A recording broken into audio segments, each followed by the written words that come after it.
Time camera आता है, मैं शादाब का हाथ पकड़ के बैठा था ऐसे करके सही। और मैं मुस्कुरा रहा था, मैं ना शादाब हम जीत जाएंगे। देखिए पाकिस्तान क्रिकेट बोर्ड की जिम्मेदारी नहीं है प्लेयर तैयार करना। What do you think like local players can do to improve their fitness and meet international देखिए मेरा फिर benchmarks? मान रहा हूँ कि मैं ये जो हम सब लोग बोल रहे थे ना टेक्निक और फिजिकल, ये हमारे मुल्क का मसला नहीं है। अभी बैटिंग की स्किल्स है ना जी जो अनफॉर्चुनेटली हमारे कोचेस सिखा रहे होते हैं, वो सिखा रहे होते हैं जो शायद 1900 में बनी थी। जी। तो वो मैनुअल कहता है कि the easiest way to play cricket. क्या चीज़ें हैं आपको जो लगता है जो साइम को सेपरेट करती हैं, because you have worked with them as well quite a lot? से मैं मिला था अंडर-19 के अंदर, उसके वर्क एथिक बता दूं ना, जो मैंने स्पोर्ट्स साइंस ने किया कि अब वो जो 30 साल में जिसने प्लेयर ने बनना था, अब वो अभी आप इस्लामाबाद यूनाइटेड के साथ इन्वॉल्व हैं, आपका डे टू डे रोल क्या है? बाबर आजम इवॉल्व क्यों नहीं कर रहा है, जी की वजह सिर्फ ये है कि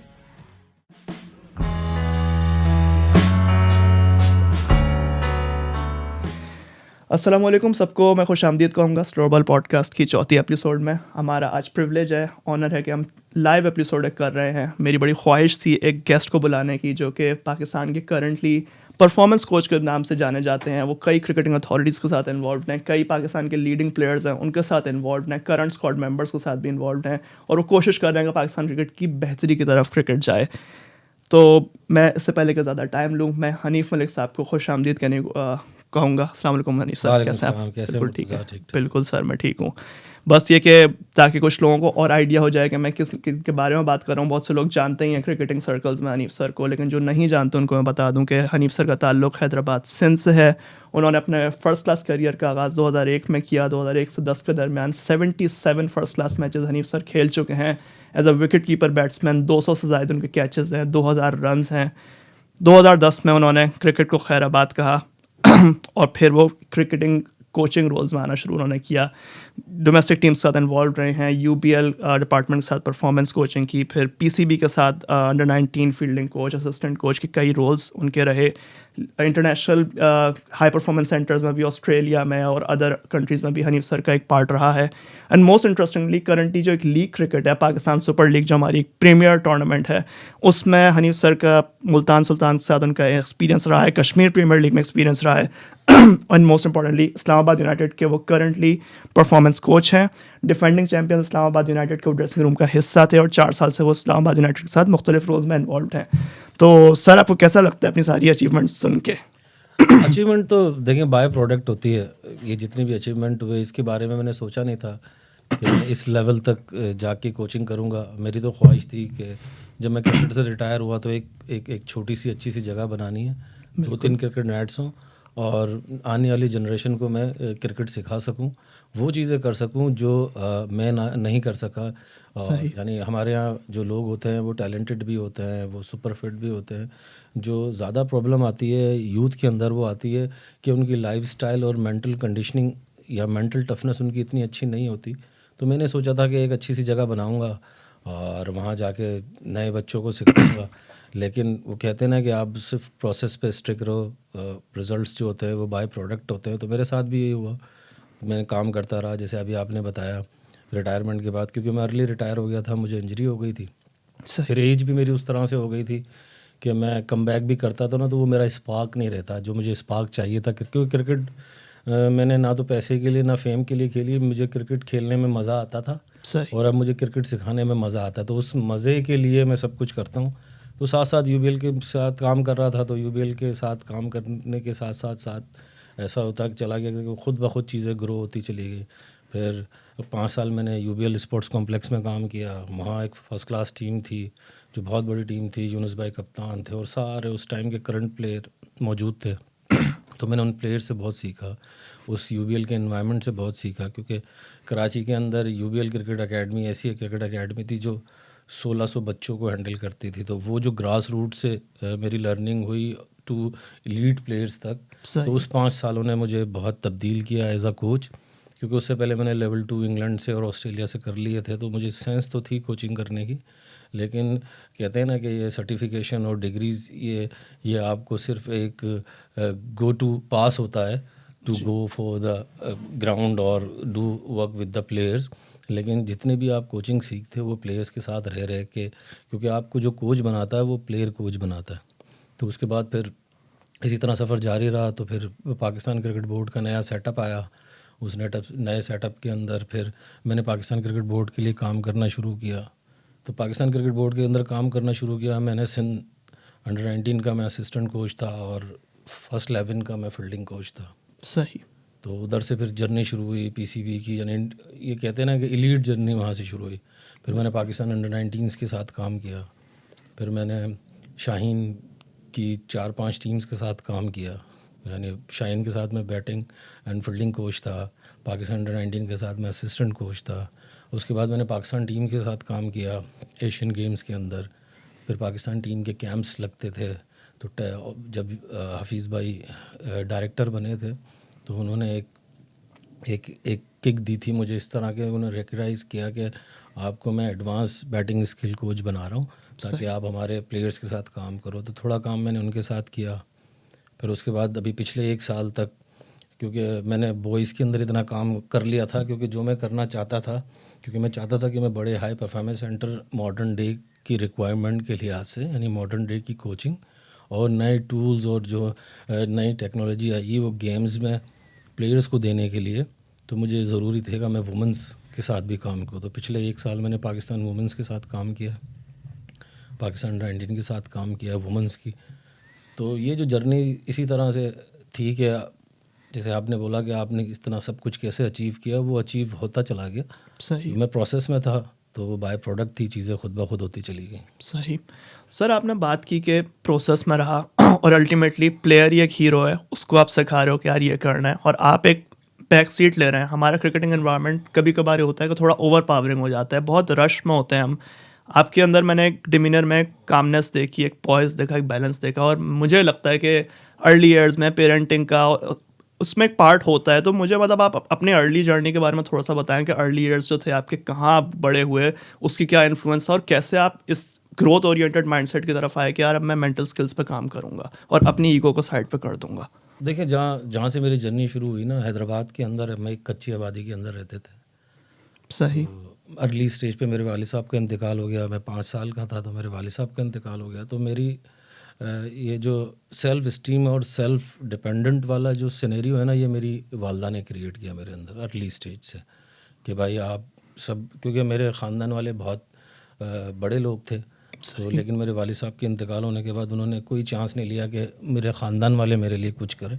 वो सेल्फ़ डिपेंडेंट ख़ातून थी, तो उन्होंने वही सेल्फ़ डिपेंडेंट होना और सेल्फ़ इस्टीम होना ये उधर से जनरेट हुई। फिर मैं क्रिकेट खेलता रहा, क्योंकि उस स्टेज पे जब आप होते हो ना तो आप आइडेंटिफाई नहीं कर पाते कि आपने ज़िंदगी में करना क्या है। बिल्कुल। मैं खेलता रहा, यानी उस टाइम तो बस आप जिस तरह से सारे खेल होते थे, सारी अच्छी बुरी चीज़ें होती थी, उनको सबको ऑब्ज़र्व करता रहा कि क्या अच्छा हो रहा है, क्या बुरा हो रहा है। फिर जैसे हमारे पेरेंट्स होते थे, हमारी जिस तरह की जिस एरिया में हम रहते थे, तो उसके लिए इम्पोर्टेंट था कि आप कोई ना कोई हुनर सीख लो। सही। कि आप कोई टीवी बनाना सीख, उस टाइम टीवी बनते थे, सही है। रेफ्रिजरेशन का काम सीख लो, एसी बनाना सीख लो। यानी ये वो चीज़ें थी जिस पे मेरी वालदा ने कोशिश की कि मैं कुछ ना कुछ इसमें से सीख लूँ। लेकिन जब मैं सैयद कमालुद्दीन हाई स्कूल के अंदर गया ना, तो वहाँ स्कूल की टीम में मेरा नाम आया। ओके। जैसे स्कूल की टीम में मैं गया ना, तो वहाँ से मुझे अंदाज़ा हुआ कि यानी ये 9 से 5 के अलावा भी कोई ज़िंदगी होती है। यानी जो आप सुबह काम पे जाते हो और काम से वापस आते हो, इसके अलावा भी कुछ होता है। इंटरेस्टिंग। तो फिर वो स्कूल से खेलने लगा मैं, फिर कॉलेज से खेला, फिर इस तरह से चीज़ें बनती गई। फिर फर्स्ट क्लास क्रिकेट खेली, फिर प्रोफेशनल खेली पूरी दुनिया में। इंग्लैंड में इतना खेला, मैं बांग्लादेश में खेला, दुबई में खेला। तो जो बात वो थी ना कि वो पहले तो जो एजुकेशन मिली वो मुझे मेरी वालदा से मिली, और फिर जो दूसरी एजुकेशन मिली मुझे सैयद कमालुद्दीन हाई स्कूल से मिली। इसी तरह, क्योंकि जब आप कोई चीज़ करना चाह रहे होते हो ना, तो हालात खुद ब खुद आपके ना फेवर में आना शुरू हो जाते हैं। मुझे बहुत अच्छे लोग मिले, मुझे बहुत अच्छे टीचर मिले। स्कूल जब मैं गया तो सैयद अख्तर साहब थे हमारे स्कूल के टीचर। वो एक बड़े माइंड के उस्ताद थे, उन्होंने सिखाया। फिर मेरे जो स्किल अर्ली स्टेज पे जो मेरी विकेट कीपिंग की जो स्किल जनरेट हुई, वो अनवर अली साहब थे। वो राइट आर्म लेग स्पिनर थे, प्रोफेशनल क्रिकेटर थे, पाकिस्तान के लिए भी थोड़ा सा खेले। तो उनसे यानी ये मेरी जर्नी शुरू हुई। वहाँ से तो ऐसे आगे मैं जाता रहा और मुझे अच्छे उस्ताद मिलते रहे। फिर मैं कस्टम्स में गया, वहाँ जलालुद्दीन साहब मिले, मुश्ताक मोहम्मद मिले, सादिक मोहम्मद मिले। यानी जिस तरह मैं बस ब्लेस इस तरह से रहा हूँ कि मैं जहाँ गया ना मुझे बहुत अच्छे उस्ताद मिले, बहुत अच्छे मेंटोर मिले जिन्होंने मेरा पाथवे डिज़ाइन करने में या मुझे पाथवे अपना डिस्कवर करने में बहुत आसानी हुई।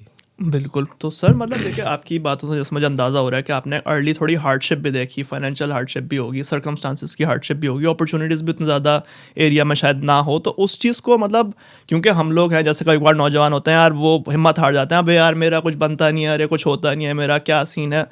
How did you like come about कि नहीं यार मैं करूँगा कुछ, और ऑल्सो माशाल्लाह अब आपने प्रोग्रेस किया, अपना फर्स्ट क्लास का करियर बनाया, आप कोचिंग में, आप इंटरनेशनल ड्रेसिंग रूम से बैठ रहे हैं। एंड इट्स नॉट कि आपके लिए कोई वो एजाज़ की बात है, उनके लिए भी एजाज़ की बात है, आपके लिए है यहाँ पे, लेकिन आप कैसे you just kept moving on कि नहीं मैं अपनी रियलिटी को तब्दील करूँगा अपनी और अपनी फैमिली के लिए। देखिए मुझे अर्ली स्टेज पे ना मेरी नानी एक बात करती थी, वो मेरे समझ में आ गई थी कि आपने ना सिर्फ कोशिश करनी है। वो रात को होता था ना, जी रात को सोते थे तो मेरी नानी अक्सर हदीसें सुनाती थी, या तो वो कुछ चंद बातें ना मेरे दिमाग में बैठ गई थी कि भाई आपको जो आपका नसीब है वो आपको मिल जाना है, आपके कंट्रोल में सिर्फ कोशिश करना है। सिर्फ आप कोशिश करो, चीज़ें खुद ब खुद होती चली जाएंगी। जैसे मैं प्लेयर से भी आजकल बात करता हूँ तो वो कहते हैं कि सर हम हमारे वो ट्रेनिंग की जगह नहीं है, जिम अवेलेबल नहीं है, यानी हम एंड रिज़ल्ट सोच रहे होते हैं कि वो नहीं, अब उसके लिए पैसे चाहिए।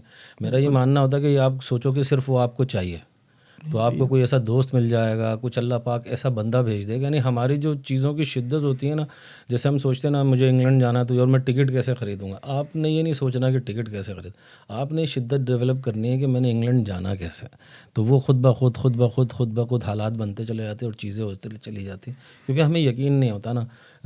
यकीन होना ज़रूरी है चीज़ों में, और चीज़ों में यकीन के साथ शिद्दत होना ज़रूरी है कि आप कितना हार्ड किसी चीज़ को चाहते हो, तो वो ऑटोमेटिकली चीज़ें होने लग जाती हैं। बड़ी सर खूबसूरत बात है, और मैंने भी ये महसूस किया कि इंसान का माइंडसेट बड़ा ज़रूरी होता है। कि जब मैंने भी थोड़ा चीज़ों को पढ़ना शुरू किया कि यार किस तरह से तुम सोच रहे हो, सॉल्यूशन की तरह सोच रहे हो या ये सोच रहे हो कि नहीं यार मेरे तो हालात का मसला है, प्रॉब्लम है, ये है।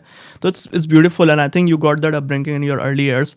फिर सर आपके अर्ली करियर हो गया, क्रिकेटिंग करियर भी मूव हुआ, कहीं ना कहीं कोई एस्पिरेशन थी कि यार पाकिस्तान खेलना है, या उस चीज़ से डिसअपॉइंटमेंट थी, या आपने अर्ली मेंशन किया कि नहीं यार मैं तो क्रिकेट एंजॉय करने के लिए खेलता था बस। देखिए एंजॉय करने के लिए तो खेलता था, लेकिन ऐसा होता है ना, मैं टैलेंटेड था बिल्कुल और मुझे चीज़ों की समझ भी थी। बिल्कुल तो जब जब आप इस सूरत हाल में आते हो ना, तो आपके अंदर एडॉप्टेबिलिटी कम हो जाती है। सही क्योंकि आप समझ रहे हो तो मैं तो हूँ ही बहुत अच्छा, और उस टाइम पे ये हो रहा था कि मैं वाकई बहुत अच्छा विकेट कीपर बैट्समैन था, लेकिन उस दौर में 2000 के टाइम के ऊपर ना क्रिकेट चेंज हो रही थी। बिल्कुल विकेट कीपर जो थे वो विकेट कीपर बैट्समैन बन रहे थे। तो लेकिन वो मेरी वाह इतनी होती थी या मुझे अपने आप पे कॉन्फिडेंस इतना था, तो वो एडॉप्टेबिलिटी नहीं थी। मैं बैट्समैन अच्छा था लेकिन मैं उसको सीरियसली लेता नहीं था, क्योंकि हमारे पास्ट में जो हमारे रोल मॉडल थे, मेरा रोल मॉडल राशिद लतीफ़ थे या मोइन भाई थे, तो ये लोग बहुत अच्छे विकेट कीपर थे, लेकिन वो सिनेरियो नहीं था कि ये अच्छे बैट्समैन जैसे टॉप ऑर्डर पे खेलें, या ये कामरान अकमल ने आके और वहाँ श्रीलंका से ये कालू विथारना ने जब श्रीलंका की टीम ये वहाँ से और फिर गिलक्रिस्ट भी आए, आए, बिल्कुल तो ये इन वो जो चेंज हो रही थी ना, वो कहते हैं ना वो चेंज को मैं अडॉप्ट कर नहीं कर सका, बिल्कुल। जो मैं खेलने में वो तरक्की नहीं की जो मुझे करनी चाहिए थी। और फिर जब आप ऐसी छोटी जगहों से आते हैं और आपको ऐसी सक्सेस और पैसा मिल रहा होता है तो आप डिस्ट्रैक्ट हो जाते हैं, आपकी लाइफस्टाइल थोड़ी सी हिलती है। तो उस वजह से मुझे ऐसा लगता था कि मैं एक तो ओवर कॉन्फिडेंट होना, एडॉप्टेबिलिटी ना होना कि भाई मैं तो अच्छा हूँ, मैं तो कर जाऊँगा। मैं टाइम गुजर गया, और उस दौरान जितने भी विकेट कीपर खेले, कामरान अकमल थे, अदनान अकमल थे, तो उनके सरफराज फिर आ गए थे अंडर 19 में से, तो उनकी अडॉप्टेबिलिटी इतनी हाई थी कि वो जल्दी जल्दी चीज़ों को सीख रहे थे। तो शायद मैं उस टाइम में ना सीखने में थोड़ा सा लेट हो गया, सही जिस वजह से वो जो चीज़ें मुझे हासिल करनी चाहिए थी एज क्रिकेट कैरियर, उसमें सिर्फ मेरा फॉल्ट था जिसको मैं हासिल नहीं कर सका।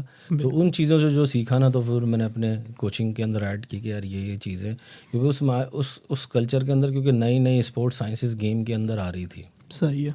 और हम उसी तरह से टैलेंट वर्सेस टैलेंट खेले जा रहे थे। हम भी टैलेंटेड थे, दुनिया भी टैलेंटेड थी, लेकिन जो स्पोर्ट्स साइंसेस ने ना चीज़ों को बहुत तेज़ी से सीखने का अमल बहुत तेज़ कर दिया था। तो बस यही था कि क्रिकेट कैरियर में जो मैं ये समझता हूँ अपने, कि मैं अच्छा था, बहुत अच्छा भी कह सकते हैं कि मैं बहुत अच्छा था, लेकिन वो जो थी ना कि जो मॉडर्न डे उस टाइम की मॉडर्न डे क्रिकेट डिमांड कर रही थी, उसको मीट नहीं कर रहा था, और मेरी लाइफस्टाइल कुछ इतना अच्छी नहीं थी, यानी सोने जागने की रूटीन अच्छी नहीं थी। बाकी मेरे में यानी सब चीज़ें थी, यानी मैं टेक्निकल भी अच्छा था, मैं फिज़िकली भी बहुत फिट था, मैं टैक्टिकल भी बहुत अवेयर था।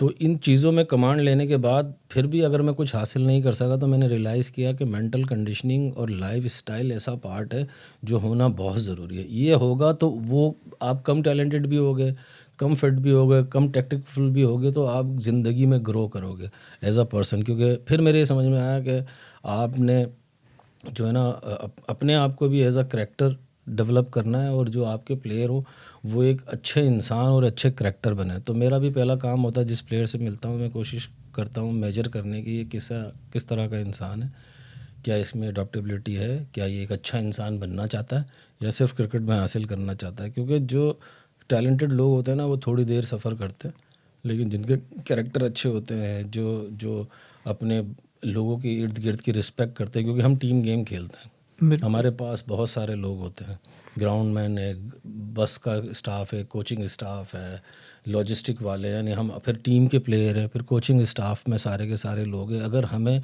इंटरपर्सनल स्किल्स हमारी अच्छी नहीं होंगी, तो हमारी कैरियर के अंदर परफॉर्मेंस का ग्राफ वो नहीं हो सकता जो हमें चाहिए।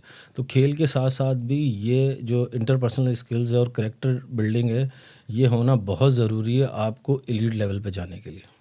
ज़बरदस्त, बिल्कुल बड़ी इंटरेस्टिंग बात है सर। और ये आपकी मतलब ह्यूमिलिटी भी है कि आप समझ रहे हैं कि यार मेरी ये स्ट्रेंथ्स थी और ये वीकनेसेस थी, और शायद एज यू सेड कि यार फॉर्मेटिव ईयर्स में आपके वो विकेट कीपर का रोल चेंज नहीं हुआ था। लेट 2000 में जाके गिलक्रिस्ट ने बिल्कुल डोमिनेट किया, फिर धोनी, कामरान अकमल, ब्ला ब्ला ब्ला।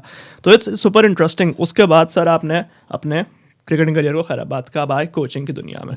तो अब कोचिंग की दुनिया में तो सर देखें बहुत से लोग आते हैं, टीवी चैनल्स भी हमारे इतने बात करते हैं, बैटिंग कोच है, बॉलिंग कोच है, लाहौर, कराची, फलाना ढमाका। लेकिन मैं आपके बैकवर्ड पॉइंट के पॉडकास्ट में सुन रहा था इस्लामाबाद यूनाइटेड के, you went to a different root.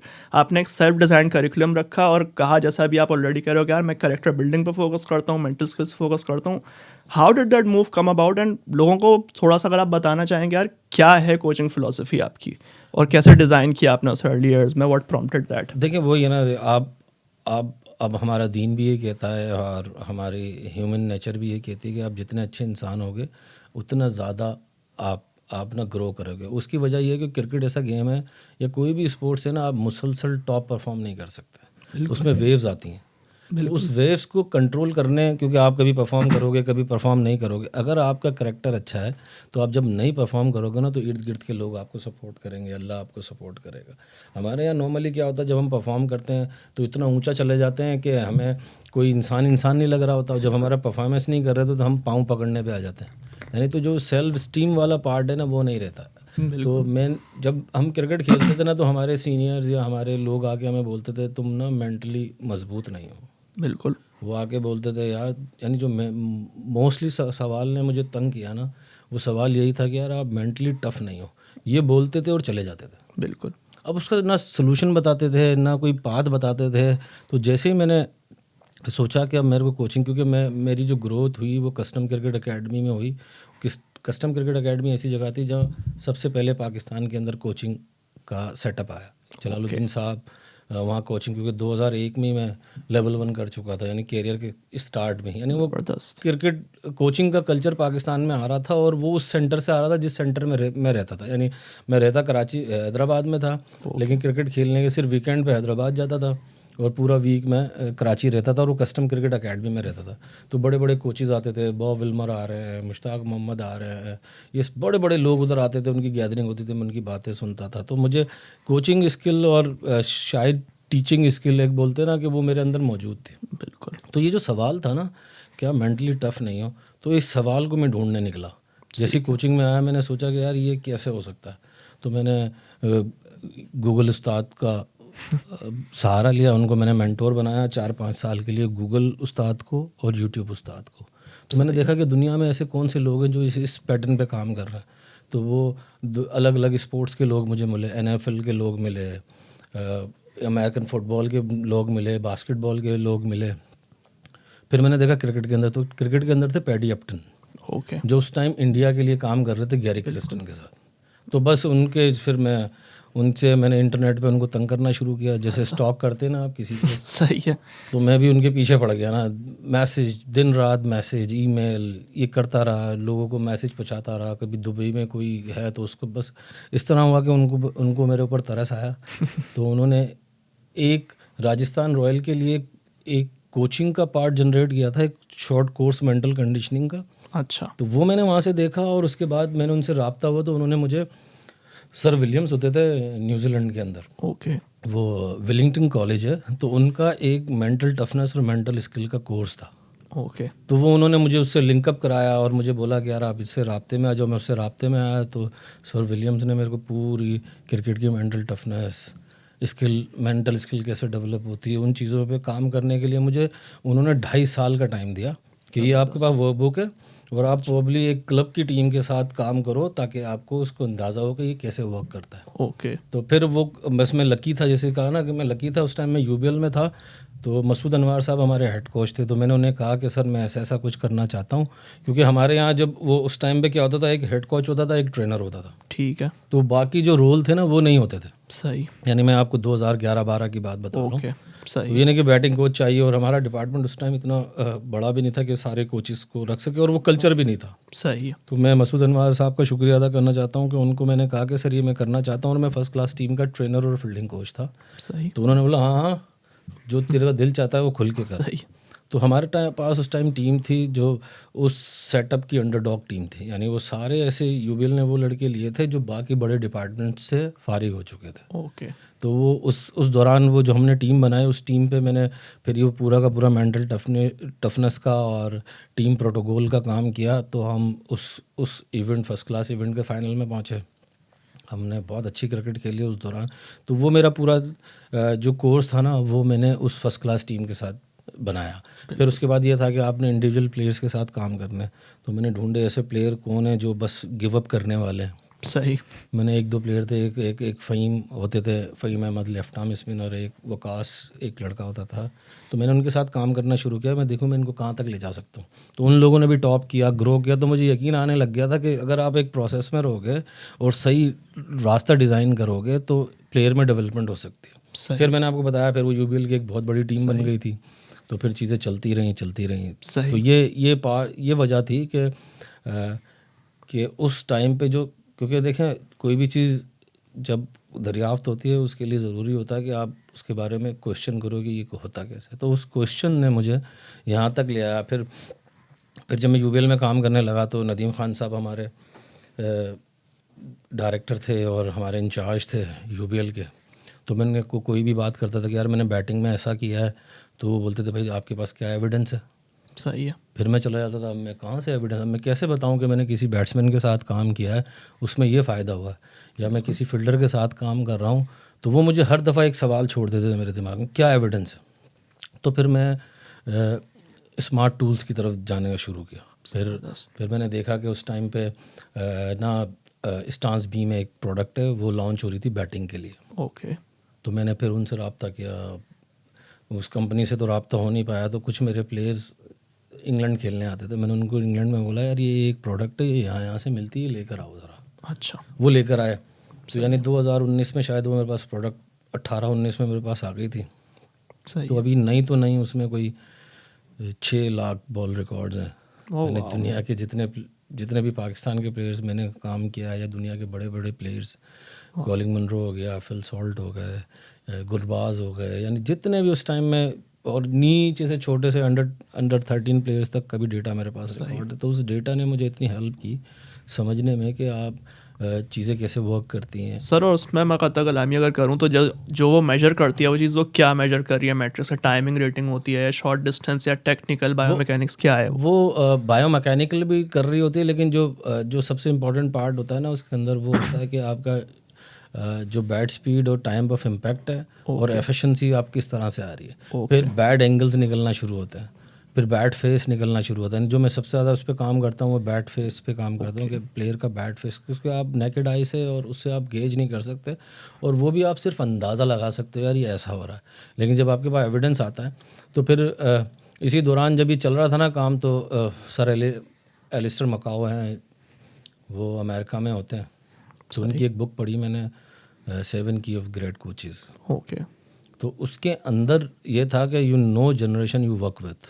तो मुझे अंदाज़ा हो गया था कि मैं जिस जनरेशन के साथ काम कर रहा हूँ ना, सिर्फ मैं उसको बोलूँगा ना कि तू अच्छा खेल रहा है तो इसे यकीन नहीं आना, मुझे उसको कोई ना कोई एविडेंस देना पड़ेगा। तो वो सेंसर्स ने मुझे एविडेंस देने में हेल्प की। फिर मैं शायद पाकिस्तान का मोस्ट, क्योंकि मेरे पास हर किस्म का टूल मौजूद है। आपको फील्डिंग का गेज करना है, आपको आई का गेज करना है, यानी मैं इतना तो मेरे घर का या मेरे पास इतनी गाड़ी नहीं है यानी जितने बड़े मैंने टूल्स ख़रीदे हुए हैं।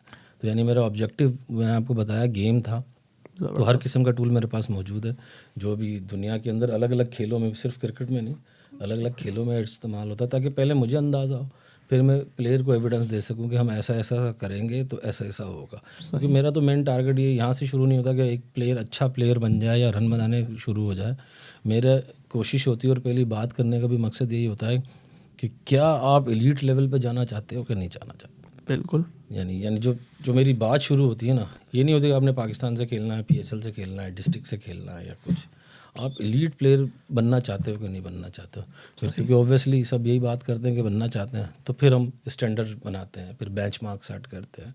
यानी इतने हाई बेंचमार्क सेट करते हैं कि मेरे सारे प्लेयर दुनिया में काफ़ी अच्छा परफॉर्म कर रहे हैं, लेकिन वो भी अभी उस बेंचमार्क के 50-60% पे, यानी इतना हायर है कि उन्हें सेटिस्फेक्शन ही नहीं हो पाए कि हमने कुछ अचीव कर लिया। उन्हें पता हो हमेशा कि हम अभी नीचे हैं अपने बेंचमार्क से, तो वो उनको हेल्प करती है ग्रो करने के लिए। ज़बरदस्त। और वो सेटिस्फाई नहीं होते, यानी वो फिर कंप्लेन नहीं करते कि यार मुझे हालात नहीं करने थे, वाक़यात नहीं करने थे। अगर उसने नहीं किया तो मेरे प्लेयर को पता होता है कि उसी की वजह से नहीं हुआ, और मेरे प्लेयर को पता होता है कि अगर मैं कर रहा हूँ तो वो सिर्फ मेरी वजह से, वो क्रेडिट मेरा नहीं है या किसी का नहीं है। ये सारी दुनिया मेरे हेल्प करने के लिए ज़रूर है, लेकिन मेरे अच्छे बुरे का क्रेडिट सिर्फ मुझे जाता है। क्योंकि प्रेशर सिचुएशन में अब जैसे मैं प्लेयर्स के साथ काम करता हूँ, मैं उनका क्रेडिट लेना शुरू हो जाऊँ तो उस क्रेडिट लेने से क्या होगा कि उसकी सेल्फ स्टीम क्रिएट नहीं होगी। उसे लगेगा कि हनीफ भाई की वजह से हो रहा है, जो हो रहा है हनीफ भाई की वजह से।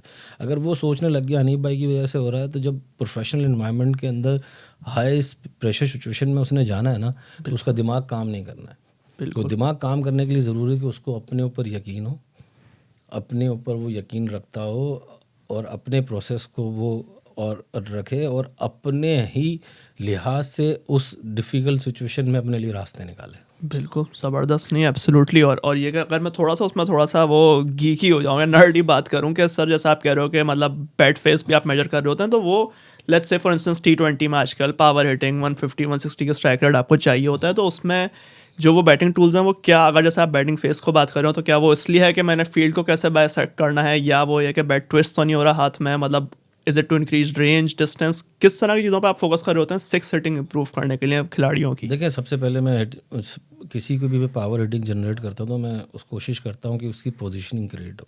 ठीक है। ये वो फ्रंट फुट पे उस पोजीशन में है कि नहीं है, वो बैक फुट पे उस, देखिए 2 पोजीशन है क्रिकेट के अंदर, एक फ्रंट फुट पे खेली जाती है, एक बैक फुट पे खेली जाती है। बिल्कुल 3 तरह के बैट स्विंग होते हैं, सही। एक वर्टिकल होता है, एक हॉरिजॉन्टल होता है और एक गोल्फ स्विंग होता है जो मॉडर्न डे के लिए आया है। तो ये इन सारी चीज़ों को मेजर करने के लिए हमें चाहिए होता है कि बैट, अब वो हर बंदे को एक वेरी करता है। अगर स्टैंडर्ड सेट किया जाए तो आपको अगर चौका मारना है तो आप 40 किलोमीटर पर आवर की स्पीड से अगर बॉल को टाइम करोगे तो वो चौका हो जाएगा। ठीक है।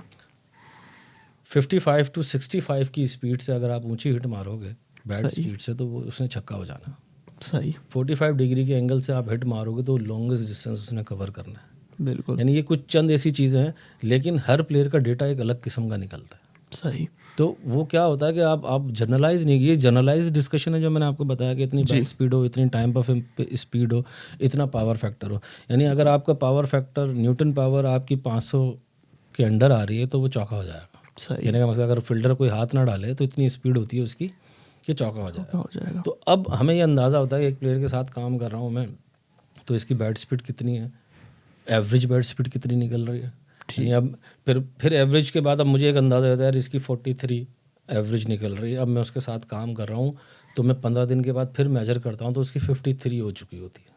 सही। यानी एवरेज निकल आती है उसकी 53। यानी इस तरह से मुझे भी पता चलता है यार मैं जो उसके साथ काम कर रहा हूँ कि कुछ उस पर फ़ायदा हो रहा है नहीं हो रहा है। फिर डिस्टेंस, टाइम ऑफ इम्पैक्ट, जैसे जैसे ये चीज़ें सही होती चली जाती हैं आपको डेटा बताता रहता है कि यार इसका ये अच्छा है, ये अच्छा है, ये अच्छा होता जा रहा है, या इस एंगल में कमी है, या ये शॉट मार रहा है तो इसका बैड एंगल ऐसा। अब फर्स्ट करेंगे, एक मेरे पास बैट्समैन है, लेफ्ट हैंड बैट्समैन है, वो स्क्वायर लेग पे हिट मारता है, ठीक है, तो उसका बैट फेस 19 डिग्री खुला रहता है सही है, और उसका छक्का हो जाता है। ठीक है, और एक मेरा प्लेयर है, अगर उसका 90 डिग्री बैट फेस खुलता है तो वो टॉप एज होता है और आउट हो जाता है। सही है, यानी वो हर प्लेयर पे अलग वेरी करता है टूल, लेकिन हमें ये हो जाता है कि प्लेयर, क्योंकि मेरा ये मानना है कि एक सर्टेन टाइम के बाद जो है ना प्लेयर सेल्फ कोचेबल हो जाए। सही यानी है, मैं उनके साथ काम करूं और वो इस स्टेज पे पहुंच जाए कि वो उसकी इंट्यूशन इतनी स्ट्रांग हो जाए कि वो तो इससे क्या हो जाता है, अब जो मेरे प्लेयर है ना वो खुद ही अंदाज़ा लगा लेते हैं कि यार हमें ये मसला चल रहा है, हमें ये, क्योंकि वही बात है ना, जब आपने प्रेशर सिचुएशन में करना है तो आपके मददगार किसी ने भी नहीं होना, फैसले आपने करना है। फिर जब वो बड़े प्रोफेशनल नहीं होते, वो फ्री होते हैं, सही है, वो हर वक्त मेरे पास होते हैं या मैं उनके पास होता हूँ। तो जैसे जैसे मैं बिज़ी होता चला गया और प्लेयर बिज़ी होते चले गए, तब ना हम एक दूसरे के साथ नहीं रह सकते। हम एज कन्वर्सेशन तो बात कर सकते हैं, हम स्ट्रेटेजिक प्लानिंग पे तो बात कर सकते हैं, लेकिन टेक्निकल पार्ट हम नहीं देख सकते। तो वो अब इतने स्टेज पे पहुंच गए कि अपने आप को मेंटेन रख सकते हैं, या वो इस तरह नहीं बोलेंगे कि यार पता नहीं क्या हो रहा है, वो ये बोलेंगे कि यार ये चीज़ मेरा बैकफुट पे ना वेट ट्रांसफ़र नहीं हो रहा, या 50-50 ड्राइव नहीं लग रही, या पुल पे, यानी वो सिर्फ ब्लाइंड नहीं होंगे, उन्हें पता होगा कि भाई मेरे में ये प्रॉब्लम चल रही है, हाँ अब मुझे क्या करना चाहिए, तो उसके लिए मैं हेल्प कर सकता हूँ। डिस्कशन किया नहीं आपने, क्वालिटी को इम्प्रूव कर दिया। और ये भी आपने बड़ी खूबसूरत बात बताई कि आपने खिलाड़ियों को कंफर्टेबल नहीं करना, उनके लिए ऊंचे गोल्स रखने ताकि दुनिया से हम कम्पीट कर सकें।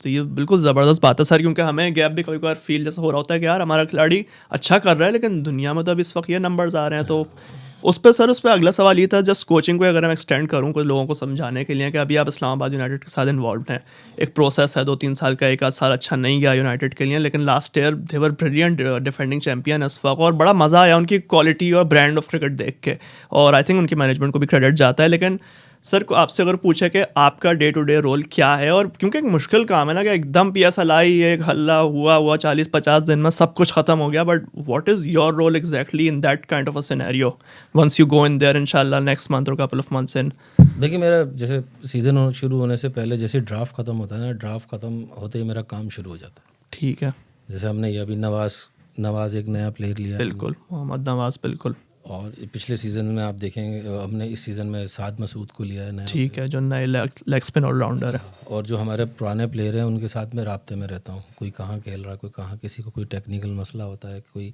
साइकोलॉजिकल इशू होता है, या कोई प्रॉब्लम आ रही होती है स्ट्रेटेजिक प्लानिंग के अंदर के पिचों के लिहाज से, तो मैं उनसे के साथ काम कर रहा हूँ। क्योंकि मेरा जो ये रोल बनाना, जी, जैसे मैंने आपको बोला, मेरी ज़िंदगी में ना लोग मुझे ऐसे मिले, उन लोगों ने मुझे बनाया, वो चाहे प्लेयर हो, वो चाहे ऑफिशियल हो।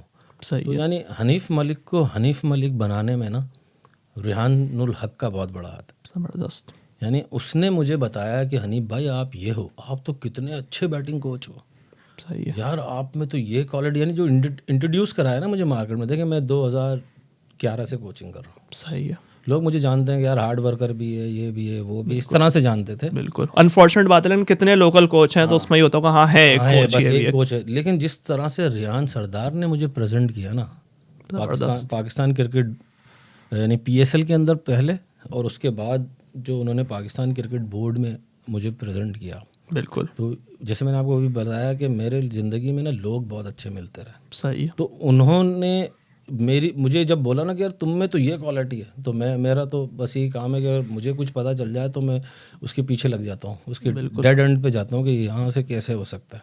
तो मैंने बोला यार इतने बड़े बड़े लोगों के साथ रेहानुल हक ने काम किया है, इतनी 7 साल से इतनी बड़ी फ्रेंचाइज चला रहे हैं, यानी जब 7 साल हुए थे जब मैं इनसे मिला था, 6 साल हुए थे, बिल्कुल तो वो मुझे इस तरह से क्रेडिट दे रहा है, तो मुझे, और यानी उनकी बातों ने मुझे और एक्सेल करने का मौका दिया। सही है, फिर वो मुझे बोलते हैं कि यार तुम हर सीज़न में ना, वो मुझे एक नया कोच बना देते।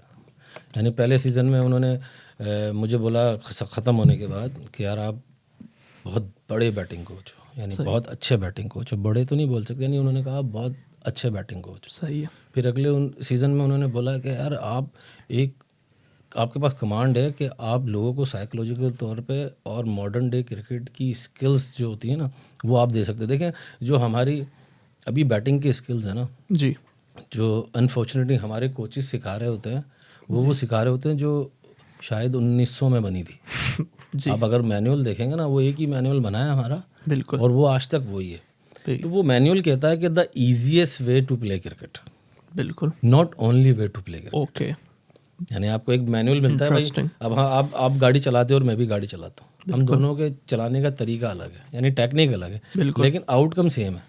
आप भी सेफ गाड़ी चला लेते होगे, मैं भी सेफ गाड़ी चला लेता हूँ।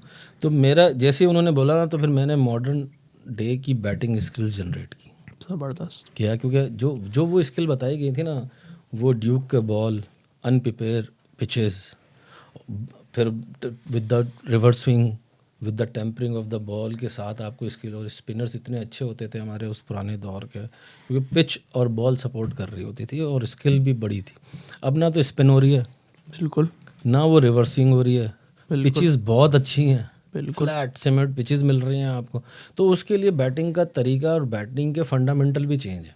बिल्कुल। तो फिर पूरा एक मैंने मेन्यू बनाया, सही। एक पूरा मैनुअल बनाया, और उस मैनुअल के अंदर बताया कि भाई ये, जैसे मैंने अभी आपको बताया 2 मूवमेंट है, front foot back foot, 2-3 bat movement है, इसी तरह की मैंने पूरा एक बैटिंग का सिलेबस डिज़ाइन किया है कि मॉडर्न डे बैटिंग की मूवमेंट और उसकी स्किल्स क्या क्या है।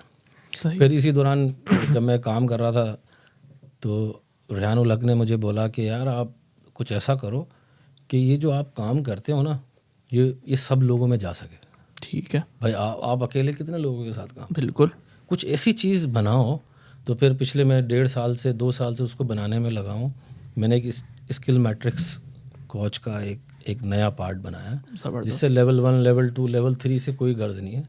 इससे ये गर्ज है कि वो कोच न्यू एथलीट को कैसे एंटरटेन करेगा, ज़बरदस्त। वो उसको कैसे सिखाएगा, नंबर ऑफ रेपिटेशन कैसे सिखाएगा, उसको हैंडल कैसे करेगा, उसके लिहाज से मैंने बनाया स्किल मैट्रिक्स कोच। और जितने भी टूल्स मैंने इस्तेमाल किए थे, जो मैं अब तक अकेला कर रहा था, तो उस टूल्स को मैंने अलाउड किया कि सारे कोचेस इस्तेमाल करें, सही। ताकि एक नया कल्चर जनरेट हो। तो उन्होंने बोला आप हनीफ भाई, अगर पाकिस्तान में अगर हमने पाकिस्तान के लिए कुछ करना है, तो आप अकेले तो कितनों को एक दिन में टाइम दे, कुछ ऐसी चीज़ बनाओ। तो मैंने एक स्किल मैट्रिक्स कोर्स बनाया, जिसके अंदर मुझे ग़ुलाम अली, एक हमारे इंटरनेशनल प्लेयर है और हेड कोच भी रहे मेरे, उन्होंने उसमें बड़ी सपोर्ट की, बड़ा मोटिवेट किया। तो बैक टू द कि इस्लामाबाद यूनाइटेड, क्योंकि इस्लामाबाद यूनाइटेड ना, मुझे ऐसा लगता है कि पाकिस्तान में एक ऐसा कल्चर है जो आपको उड़ने में मदद करती है। सही। वो आपको हल्ला शेरा देती है, हल्ला शेरा समझते हैं, बिल्कुल। तू कर जाएगा, तू कर जाएगा, बिल्कुल। यानी वो जो इस्लाम, और ये खिलाड़ियों के साथ हमने होते देखा है। आजम खान की ट्रांसफॉर्म हो गई परफॉर्मेंस, हैदर अली की आपने देखी ट्रांसफॉर्म हो होगी। गई। फिर जिस तरह इमाद वसीम थे, इमाद वसीम बिल्कुल। की हुई, यानी वो जिस तरह गुरबाज 2 सीज़न पहले फंसे हुए थे, जिस तरह गुरबाज को हमने पुश किया, फिर जिस तरह डेविड मिलान हमारे पास खेले, यानी वो जो ये कल्चर बनाया हुआ है रिहान सरदार का, और रिहान सरदार को बैकअप है अली नकवी की, सही। जो हमारे ऑनर है। बिल्कुल। यानी एक वो ना ऑनर, फिर हमारा जीएम इस तरह से आ गया, फिर हमारी फिर टीम इसी तरह, हम जीते हार, यानी हम हारने पे इतना, जीतने पे इतना जश्न नहीं होता हमारी टीम में, सही है। जितना जश्न हम जिस दिन हारते हैं उस दिन मनाते हैं। अच्छा। यानी सारे एक साथ बैठ जाते हैं, सही। यानी जीत गए तो सब अपने अपने चले गए, ये हो गए, छोटी मोटी बात हो गई, लेकिन जब हारते हैं तो हमारा टीम कल्चर अलाउड करता है, सब आके बैठेंगे, बातें करेंगे सारी रात, मस्तियाँ करेंगे, एक दूसरे को छेड़ेंगे, यानी हम वो फील ही नहीं आने देते कि हम हारने को हमने अपना जश्न मनाया हुआ है। तो कि ये नॉर्मल का पार्ट है, प्रोसेस है ये। वो हमारे डोपामिन ही अलग रिलीज होते हैं। हम जीते या हारे, हमारे कल्चर में कभी फ़र्क नहीं आता। सही। ना, आप जीतते हो तो बहुत ऊपर चले जाते हो, हारते हो तो बहुत नीचे चले जाते हो। तो हमारे कल्चर में, यानी हारने में, हारेंगे तो आप जश्न मनाएंगे, जीतेंगे तो वो normal as a part of the game, लेकिन हारने पे इस तरह से, तो ये सारा क्रेडिट रियान सरदार को जाता है। और जैसे मैंने आपको बताया कि रियान सरदार ने मुझे इंट्रोड्यूस कराया, ओके कि यार ये दिस इज़ द मैन। तो आज जो आप सारा ये डेटा आप जो देख रहे हैं जी, ये इसीलिए बन सका मेरा इन पिछले 2-3 सालों में कि ये सब रियान सरदार को क्रेडिट जाता है। ज़बरदस्त। क्योंकि पहले वो वहाँ आए, यानी मैं इस्लामाबाद में उनसे मिला, फिर वो 1 साल जब मिकी आर्थर कोच बने थे पाकिस्तान टीम के, तो वो पाकिस्तान टीम के मैनेजर थे जी तो बिल्कुल। उन्होंने कुछ चीज़ें फिर वहाँ पाकिस्तान टीम के साथ काम किया। और इसी अरसे में फिर मैं एशियन गेम्स के वो एमर्जिंग एशिया कप हो रहा था, उसमें मैं बैटिंग और फील्डिंग कोच था। यानी पिछले 5-6 सालों के अंदर हम एक ही इवेंट जीता है पाकिस्तान, वो इवेंट जीता। बिल्कुल। ये बिल्कुल, जो emerging Asia emerging Asia cup था, बिल्कुल बड़ा ज़बरदस्त इंडिया का फाइनल था। याद है आपको? वो बहुत बहुत यानी वो बड़ी अच्छी टीम भी बड़ी मसूर अच्छी भाई- थी वो। मसूर भाई हमारे हेड कोच थे, ज़बरदस्त। मेरे उस्ताद उमर रशीद भाई उसके बॉलिंग कोच थे। एक बहुत बहुत अच्छी टीम थी। ज़बरदस्त। यानी मेरा ये मानना है कि आपकी अगर कोचिंग टीम अच्छी हो तो वो रिफ्लेक्ट करती है प्लेयर्स के अंदर। फिर आप प्लेयर्स के स्टैंडर्ड सेट करो, तो एक ही दफ़ा चीज़ों को सेट कर लो। अब वो जो बार बार बोले सेट करके आप बता दो यार ये चीज़ें आपने ये चीज़ें करनी है, सही बस उसके बाद आप मॉनिटरिंग करो कि ये चीज़ें हो रही कि नहीं हो रही।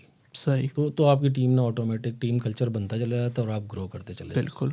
तो इस पर सर एक फॉलो अप क्वेश्चन है, जैसे हम लोग सारे बाहर से बैठ कर देख रहे होते हैं, बड़ा इंटरेस्टिंग होता है कि इतने सारे प्लेयर बाहर से आए to drill down on it, local players भी इन्वॉल्व हैं और फास्ट पेस टूर्नामेंट है, आप हार रहे हो जीत रहे हो, जल्दी जल्दी चीज़ें चेंज हो रही हैं, तो फिर उसमें और फिर आपका इतना डिटेल ड्रिवन प्रोसेस है कि मैंने इस खिलाड़ी को इम्प्रूव कराना है, ये करना है वो करना है।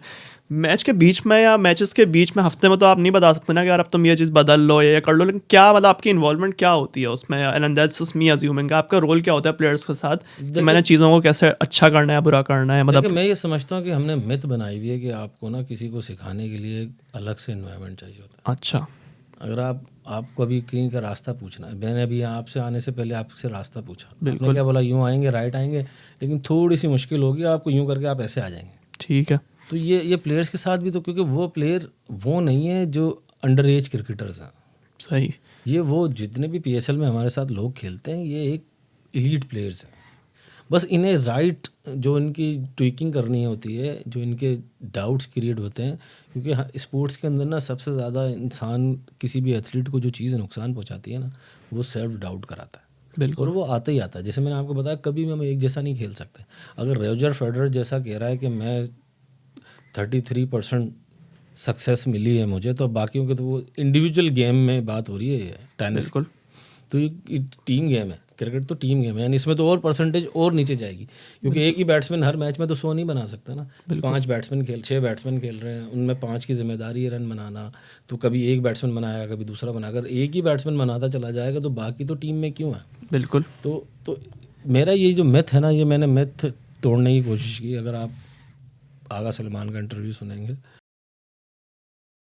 तो उसने बोला कि मैंने वो शॉट्स मारे जो मेरे अंदर मौजूद थे, लेकिन मुझे पता नहीं था। इसी तरह आप बाकियों की बात सुनेंगे, गुरबाज की बात सुनेंगे, आप कॉलिंग मुनरो की बात सुनेंगे। आप कॉलिंग मुनरो जैसा लेजेंड अगर आप से पूछ रहा है, आपसे सीख रहा है, तो यानी मेरा ये मानना है कि उसी दौरान ये जो हमने ना वो सिर्फ कंफर्ट जोन बनाया हुआ, टाइम कम है ये ज़्यादा, भाई आपको गाड़ी चलाना आती है, सिर्फ मैंने आपको बताना है कि फरारी किस तरह से चलानी है। सही है। या मैंने आपको बताना है कि आपने रॉयल्स रॉयल्स किस तरह से चलानी है, और कंट्री रोड पे किस तरह से चलानी है, और क्रॉस रोड किस तरह से चलानी है। सिर्फ इतनी सी समझ देनी ना, लेकिन बाकी चीज़ें तो आपको ऑलरेडी आती हैं। बिल्कुल। तो आप यकीन करें, इतनी तेज़ी से चेंजिंग होती है ना। तो क्योंकि मैं, अगर आप कभी भी देखेंगे ना, तो मैं 200 बॉलें एक साथ लेके ग्राउंड में खड़ा हो जाता हूँ। ठीक है। बीच ग्राउंड के अंदर मैं उनसे हिट लगवा रहा होता हूँ। ठीक है। बोले इधर जा रही है, उधर जा रही है, उधर जा रही है। सारी टीमें, ब्रॉडकास्टर सारे परेशान हो रहे होते हैं, मैं टीमें वाले परेशान हो रहे हैं, ज़बरदस्त। यानी लेकिन मुझे तो अपने प्लेयर्स को एक फील देनी, सही कि भाई उसे आता है, भाई तू यहाँ भी हिट मार सकता है, वहाँ भी हिट मार सकता है। और मेंटली भी वो रेडी है ना, मिडिल में प्रैक्टिस कर रहा है जाके नेट्स फिर में, फील ले रहे हैं ना। देखें ना, आप नेट में जितनी भी जोर से मारें, आप ग्राउंड में जोर से मारेंगे, अपने आप को बोलेंगे यार शाबाश यार, ये तो है। शाबाश। भले वो गिमिक समझ लें आप, बिल्कुल। जाते हुए मज़ा आता है जब मज़ा छक्का आता है, लगता है कि यार जा रही है बॉल। क्या। और इसी तरह ना, अगर एक कन्वर्सेशन थी, मैं हैदर और हम कन्वर्सेशन कर रहे थे कराची से मैच से पहले, तो मैंने एक सिंथेटिक बॉलें बनवाई हैं स्पेशली बैटिंग के लिए ना। तो उस पर बात हो रही थी, यार अनिप भाई इसको मारते ना, ये बहुत दूर जाती है, क्रिकेट बॉल इतनी नहीं जाती। अच्छा। मैंने उसको बोला था ये प्लास्टिक बॉल है, सही। तो इसमें ना एयर का रेजिस्टेंस कम होता है, और हम जिस बॉल से खेलते हैं वो लेदर बॉल है, उसका एयर रेजिस्टेंस ज़्यादा होता है। लेकिन जो फ़र्क आता है ना, वो 2-2.5 मीटर का आता है। सही। लेकिन मैं तुझे बोल रहा हूँ आज कि आज जब तू हिट मारेगा ना, तो ये जो सिंथेटिक वो हिट मार रहा था उस टाइम, ये बॉल देख इधर जाके गिर रही है ना, इधर नहीं, वो ऊपर स्टैंड्स में जाके गिरेगी। सही है। तो आप देखेंगे मैच ख़त्म होने से पहले उसने हसन अली को एक छक्का मारा। अच्छा। पिंडी स्टेडियम में मैच था। ओके। वो उसी डिट्टो जगह पे जाके बॉल गिरी, यानी वो आप देखो ना, प्रोग्रामिंग हो रही थी उसकी दिमाग। ज़बरदस्त। और उसका वो डाउट भी ख़त्म हो गया कि भाई लेदर बॉल कम दूर जाती है और सिंथेटिक बॉल बहुत दूर जाती है। सही। तो वो उससे, यानी सिंथेटिक बॉल वहाँ तक नहीं पहुँच पा रही थी जितनी दूर। ये यानी प्योरली आपने एक मेंटल काम किया और सबकॉन्शियस में चली गई और वो हो गई चीज़, उसको यकीन हो गया, वो सिनेरियो ऐसे बन गया। और जिस स्विंग पे मैं, गोल स्विंग पे मैं काम कर रहा था, वो उसने वो हिट मारी और इतना लंबा डिस्टेंस किया। और इसी कन्वर्सेशन के अंदर ना मार्कटल गप्टल हमारे साथ उसमें शामिल था। यार ऐसा है ऐसा है ऐसा, वो भी इसको प्रेफर कर रहा था कि आप बस स्टे करो, आप अपने आप को प्रोग्रामिंग करो बस। सही। हम क्या करते हैं यार, ये मैच बड़ा है, उसका बॉलर ऐसे है, पता नहीं क्या हो जाएगा, तो मेरा ये काम होता है उनके वो डाउट्स ख़त्म करना और उनको बिलीव दे देना। यानी हमारा ड्रेसिंग रूम में फिक्शन की बातें कर रहा था, यानी आप अनरियल, अगर आप हमारे ड्रेसिंग रूम में बैठे हैं ना, आपको यकीन नहीं है। अच्छा। तो बोलता है यार देखिए बॉल ना कवर की तरफ से जाएगी और कवर में ना शादाब डाइव मार के कैच पकड़ लेगा, सही। और वो 2-3-4 बॉलों के बाद वो ज़बरदस्त। इतनी सारी वाइब्स क्रिएट हो जाती हैं, पॉजिटिव वाइब। अब ये जा रहा है, ये देखो ये चौका हो जाएगा, वो वहाँ से चौका कहाँ, अच्छा अब ये नहीं चौका हो जाएगा, फिर डिटेलिंग होती है, एक बोलता है नहीं कवर के ऊपर से होगा, दूसरा बोलता है नहीं फाइन लेग की तरफ निकल जाएगी, तीसरा बोलता है वो किसी ना किसी की बात पूरी होती है। तो जो इतनी स्ट्रॉन्ग वाइब्स जा रही होती है ना अंदर, तो अब हम जो लास्ट एक बॉल पे एक लास्ट विकेट थी हमारी, हुनैन बैटिंग कर रहा था फाइनल में, बिल्कुल फंसा हुआ था, बिल्कुल बिल्कुल प्रेशर। बहुत प्रेशर था। तो आप देखेंगे कि वो उस टाइम कैमरा आता है, मैं शादाब का हाथ पकड़ के बैठा था ऐसे करके, सही। और मैं मुस्कुरा रहा था, मैंने शादाब हम जीत जाएंगे, क्योंकि मेरा ये मानना है कि जो ग्राउंड के अंदर रिजल्ट्स निकल रहे होते हैं ना, जी। वो आप जो पीछे पेपर्स दे के आए हुए होते हो ना, ओके। वो उसके रिजल्ट है। उस टाइम ग्राउंड में आपके कुछ कंट्रोल, वो तो हम बेबात ये साइंस लड़ा रहे होते हैं बिल्कुल। कि भाई यूँ हो जाए, इसको यहाँ से लगा लो, किताबी क्रिकेट है हाँ सारी वो उस ये। टाइम हम, क्योंकि हमें काम दी हुई है ना, हम बस भाई मैं बैटिंग कोच हूँ, वो बॉलिंग कोच है, उसने किसी ने अपना रोल देना है, तो हम बिलाजा की बातें करते हैं।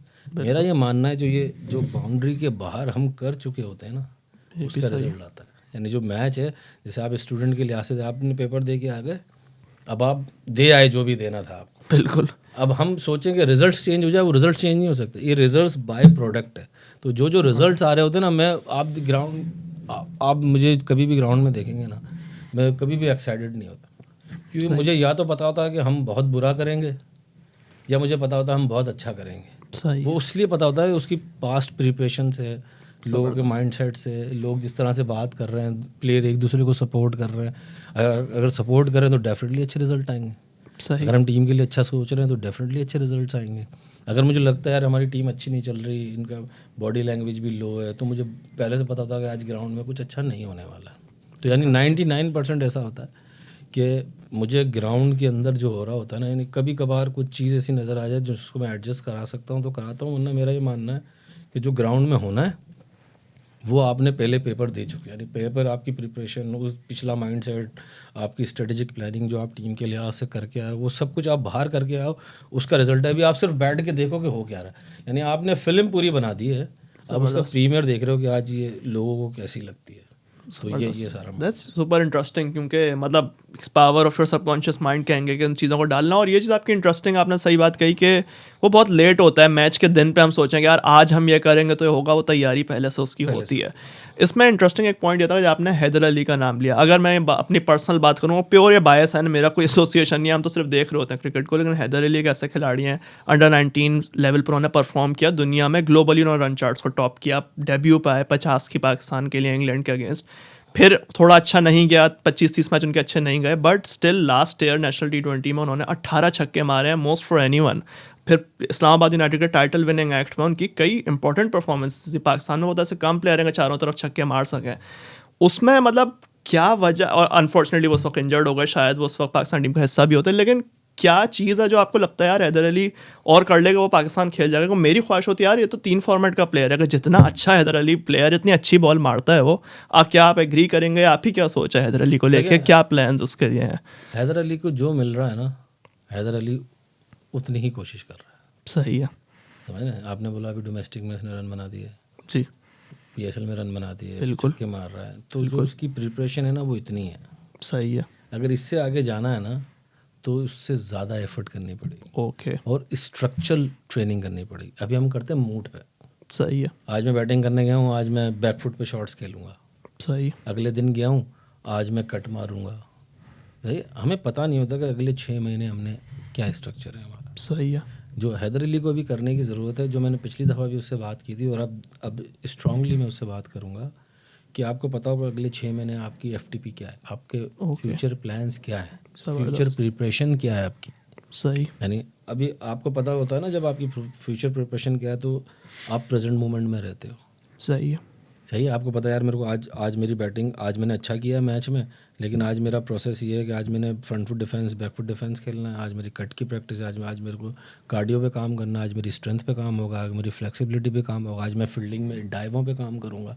यानी ये आपको 6 महीने का पता होना चाहिए। बिल्कुल। जो मैं बोल रहा हूँ ना, स्पोर्ट्स साइंसेज ने इतनी तरक्की की, और प्लेयर पहले जो हमारे टाइम पे जो प्लेयर्स थे ना, हमें बोला जाता जब तुम 30 साल के होगे ना, जब तुम्हें क्रिकेट समझ में आएगी। ठीक है, हमारे सही है, क्योंकि बिल्कुल वो इसलिए आएगी कि बाय द एक्सपीरियंस, बिल्कुल। खेलते रहोगे। स्पोर्ट्स साइंस ने क्या किया कि अब वो जो 30 साल में जिसने प्लेयर ने बनना था, अब वो 22-23 साल में बन रहा है। तो वो 7 साल एजुकेट कर दिया स्पोर्ट्स साइंस ने। सही। उसके बाद टूल भी दे दिया, आप किस तरह से काम करोगे, कैसे करोगे। तो हैदर और एवरीवन, मैं जिसको मिल रहा हूँ, मैंने भाई बताओ 1 हफ्ते का तेरा क्या प्लान है। अब उसे तो 1 दिन का नहीं पता, तो हफ्ते का कहाँ से पता है। फिर मैं उसको बोलता हूँ कि अपने लिए 6 महीने डिज़ाइन करो। वैसे आप टोटल डिज़ाइन करो 2 साल, और फिर आपके पास 6 महीने का रिटर्न होना चाहिए। आप 2 साल डिज़ाइन करो, मैं 2 साल तक ये करना है। जैसे आज आप सोचो कि मुझे 2 साल तक ये करना है, सही है, आपके पास लिखा होना चाहिए 2 साल। ओके। यार मेरे 2 साल का ये है कि मैं दुनिया का सबसे बड़ी पॉडकास्ट और दुनिया के जितने भी टॉप स्पोर्ट्स से रिलेटेड है उनकी मैंने पॉडकास्ट करनी है। आज आप लिख लेंगे, सही है, 2 साल के लिए। फिर उसके बाद लिखें 6 महीने का प्रोग्राम, कि इन 6 महीने के अंदर में वीक जो आ रहे हैं वो 25 वीक आ रहे हैं, मैं 25 वीक में पॉडकास्ट तो करूँगा ही करूँगा। ठीक हो गया। पहले तो भाई मैं इसको पकड़ लूँगा, उसको पकड़ लूँगा, फिर आप देखेंगे खुद ब खुद आपको चांसेस बनते चले जाएंगे। आपके पास एक अच्छा कोच आ जाएगा, एक अच्छा प्लेयर आ जाएगा। लेकिन आपको पता, जब आप उसके बाद शिद्दत होगी ना, अभी आप मूड पे जी, यार मैं कोशिश कर रहा हूँ, हो नहीं रहा, कोशिश कर रहा हूँ, देखिए आप लिख के लाएं तो आपको कितना फ़ायदा हो रहा है। बिल्कुल इसी तरह आप अपनी डेस्टिनी लिख लेंगे ना, मैं आपको गारंटी करता हूँ 2 साल का लिखें, 6 महीने का आप प्लान बनाएं, तो 2 साल के बाद भले आपको सक्सेस नहीं मिल रहा, सही है, लेकिन वो जो 24वां मंथ है ना, जी वहाँ तक अगर आप चले गए तो एक वीडियो आपकी बननी है पॉडकास्ट, जी, जिसने सब कुछ बदल देना। ये टिल एंड का बता रहा हूँ। लेकिन मेरे साथ जितना भी हालात हुआ ना, तो मैंने जिसके भी साथ काम किया ना, उसे 2 साल जाना ही नहीं पड़ा। वो 4 महीने, 5 महीने, 6 महीने में वो रिजल्ट आना शुरू हो जाता है। रिजल्ट आना शुरू हो जाता है। लेकिन मैं फिर भी उनको बोलता हूँ कि टिल प्रोसेस नहीं छोड़ना। 24 मंथ तक आपने जाना है। बिल्कुल, भले आपको फेलियर मिले, 20 मंथ में आपको गारंटी कर रहा हूँ, अगर आप वहाँ तक चले, इसके लिए रेजिलियंस चाहिए ना, बिल्कुल इसके लिए फोकस चाहिए ना, इसके लिए डिटर्मिनेशन चाहिए। तो मैं उनके लिए सिर्फ हालात क्रिएट कर रहा हूँ, करना आपने ही है ये सारा का सारा। सही, तो आप देखेंगे हर चीज़ चेंज होती है। इसी तरह मैं प्लेयर्स के साथ भी ये कोशिश करता हूँ कि अभी तो मेरे पूरे पाकिस्तान के जो भी प्लेयर मिल रहा है, मैं उससे यही बात कर रहा हूँ कि हम टैलेंटेड हैं, हमें खेलना आता है, लेकिन आप ऐसा करो कि सारे के सारे रॉकी फिल्म के सारे पार्ट देखो। अच्छा, सही, वो क्यों देखो, अब रॉकी एक अच्छा बॉक्सर है, सही है, लेकिन वो जिसके साथ लड़ने जा रहा है उससे पहले उसके लिए प्रिपरेशन कर रहा है। ये भी सही है, आप सातों पार्ट में देख लो, जबकि वो इतना अच्छा बॉक्सर है, तो उसे क्या ज़रूरत है हर दफ़ा अपोनेंट के लिहाज से प्रिपरेशन करने की। तो हम अंडर प्रिपेयर हैं, हमारी प्रिपरेशन पूरी, हम टैलेंटेड भी हैं, हम में सब कुछ है, लेकिन जब हम अंडर प्रिपेयर हैं, अभी न्यूजीलैंड में हवा चल रही है, बिल्कुल अगर किसी बॉलर ने अगेंस्ट द विंड बॉलिंग करने की प्रैक्टिस नहीं की तो उसको तो दुश्वारी होनी है ना। बिल्कुल, यानी अगर आपको पता होगा 6 महीने में कि यार मुझे 3 महीने बाद न्यूजीलैंड जाना है, तो आप अपने आप की उसी तरह की प्रिपरेशन करो। वहाँ जाके स्विंग ऐसा हो सकता है, बॉलिंग ऐसी हो सकती है, बैटिंग ऐसी हो सकती है, यानी आप प्रिपेयर रहोगे। अभी हम गए भाई क्या करना है सर ने बोला भाई बैटिंग कर लो, बैटिंग कर ली, ट्रेनर ने बोला भाग लो, भाग ली। बिल्कुल, अब उसके अंदर आपकी इंस्टेंट, आपकी ना डीप डाउन डिटेलिंग नहीं होती। आप पुशअप लगाते हुए महसूस नहीं कर रहे होते कि मेरे शोल्डर, मेरा अपर बैक, अपना चेस्ट। अब लगाने से फ़ायदा तो होगा, लेकिन जो डिज़ायर रिजल्ट जब निकलेंगे, जब आप सोचोगे मेरा ये अपर मसल इस तरह से काम कर रहा है, कोर मेरी इस तरह से काम कर रही है, बैक मेरा इस तरह से, जब इस तरह से चीज़ें सोचने लगते हो ना, तो वो वैसे अनथिंकिंग अनस्ट्रक्चर ट्रेनिंग करने में आपको 10% फ़ायदा होता है, मेहनत उतनी लगती है। बिल्कुल, और आप स्ट्रक्चर के साथ करते हो, आपको 90% फ़ायदा होता है और मेहनत उतनी लगती है जितनी अनस्ट्रक्चर में लगती है। लेकिन उसमें क्या होता है कि आपकी फीलिंग शामिल हो जाती है, आपके थॉट शामिल हो जाता है। वो फीलिंग और थॉट आपका बिलीव बनाती है। वो जब बिलीव बनता है तो आप एक्शन कर पाते हो। तो ये इक्वेशन है, यानी लॉ ऑफ अट्रैक्शन की इक्वेशन है। ज़बरदस्त, feeling, thoughts, believe and action. जब तक ये चारों चीज़ें अलाइन नहीं होगी ना, तो लॉ ऑफ अट्रैक्शन काम नहीं करता। सिर्फ सोचने से थोड़ी काम करेगा कि ये मिल जाए, ये मिल जाए। जो लॉ ऑफ अट्रैक्शन की गिमिक है, वो गिमिक है कि अब आप जितनी भी वीडियो सुन लो या कुछ किताबें पढ़ लो, उसमें लिखा है आप चीज़ों के बारे में सोचते रहो, अट्रैक्ट करोगे, हो जाएगी। हाँ लेकिन बिल्कुल। इसकी जो तो प्रोसेस कभी कभार नहीं हो रही होती, फिर उससे आता है कि अरे यार ये हो नहीं रही। फीलिंग, पहले तो फील जनरेट हो, ओके फिर उसके बारे में आप सोचना शुरू करो, थॉट्स ठीक है। जनरेट हो। जब फीलिंग और थॉट होगी तो आपका यकीन बनेगा तो एक्शन होगा। सही तो नहीं, ये इक्वेशन सही, बनती है। ये तो मतलब बिल्कुल बड़ी खूबसूरत बात है। और इसमें बाकी प्लेयर्स की कोचिंग होना हो, मेरी इसमें पर्सनल कोचिंग ज़रूर हो गई कि उसमें आगे का इंसान चीज़ों को सोचे। सर इसमें मतलब आपसे एक जो है मुश्किल सवाल आपसे ये करना था कि पाकिस्तान क्रिकेट एक अगर मैं रिसेंटली थोड़ा सा आपसे बात करूं रिजल्ट्स के ऊपर, 2023 वर्ल्ड कप होता है, उसमें हम 9 मैच खेलते हैं, 6 मैच हार जाते हैं, सिर्फ 3 जीते हैं। श्रीलंका, नेदरलैंड्स और न्यूजीलैंड के अगेंस्ट एक आधा मैच था, इसमें हमने 400 कंसीड किया था। फाइन, बेंगलोर था। खैर एनीवे 2024 का यानी हमने अच्छा नहीं किया वनडे वर्ल्ड कप में। 2024 का T20 वर्ल्ड कप आया, वहाँ हम यूएसए से हार गए, इंडिया से भी नहीं जीत पाए, आयरलैंड से भी बहुत क्लोज मैच हुआ था, जिस तरह से एक टॉप टीम का शायद नहीं होता वो वाला मैच। फिर 2025 में चैंपियंस ट्रॉफी आई, 2 मैच बाद हमारी कहानी वहाँ पे ख़त्म हो गई। और मैं कोई सार्केस्टिक या कोई मजाक उड़ाने वाले टोन में बात नहीं कर रहा, कई खिलाड़ियों ने बात की, कई लोगों ने बात की क्रिकेट के ऊपर, कई लोग कहते हैं कंसिस्टेंसी नहीं है। मतलब क्या वजह है सर, क्या इतना बुरा हूँ मैं, माँ वाली बात होती है कि सर क्या हो रहा है, मतलब क्यों नहीं इम्प्रूव हो रही है और इतनी बुरी चीज़ें कैसे हो गई सडनली हमारे पास। अब देखें ना, जैसे मैंने आपको बोला, जो ग्राउंड के रिजल्ट्स हैं वो आपकी प्रिपरेशन के रिजल्ट्स हैं। बिल्कुल। अभी न्यूजीलैंड टीम गई है जी 3 दिन पहले, ये मिले सही। सारे के सारे, ओके अब वो न्यूजीलैंड चले गए। सही। न्यूजीलैंड वाले पिछले 2 साल से एक साथ एक माइंडसेट पर ट्रेनिंग कर रहे होंगे। सही। हमारा मसला सिर्फ प्रोसेस का है। ठीक। अब देखें ना, इतनी देर में हमारे हेड कोच चेंज हो गए, बोर्ड चेंज हो गया, अब न्यूजीलैंड का एक तसलसल चला आ रहा है। देखिए पाकिस्तान क्रिकेट बोर्ड की जिम्मेदारी नहीं है प्लेयर तैयार करना। अच्छा जी, ये तो इंटरेस्टिंग बात कह रहे हैं आप। पाकिस्तान क्रिकेट बोर्ड की जिम्मेदारी नहीं, इंग्लैंड क्रिकेट बोर्ड की जिम्मेदारी नहीं है प्लेयर तैयार करना। ओके वो अच्छे प्लेयर्स को इंग्लैंड से खिलाती है, ओके उनको तैयार करती है उनकी काउंटीज़। सही है। काउंटीज़ से पहले उनका क्लब, बिल्कुल क्लब से पहले उसके पेरेंट्स या उसके कोच, यानी बिल्कुल ये बनता है ना। बिल्कुल। अब हम सारे के सारे ये बैठ के सोच रहे थे कि पाकिस्तान क्रिकेट बोर्ड तैयार करे प्लेयर्स को। कैसे तैयार करे? देखिए, पाकिस्तान क्रिकेट बोर्ड के पास 10 टीम है, अंडर 19, अंडर 17।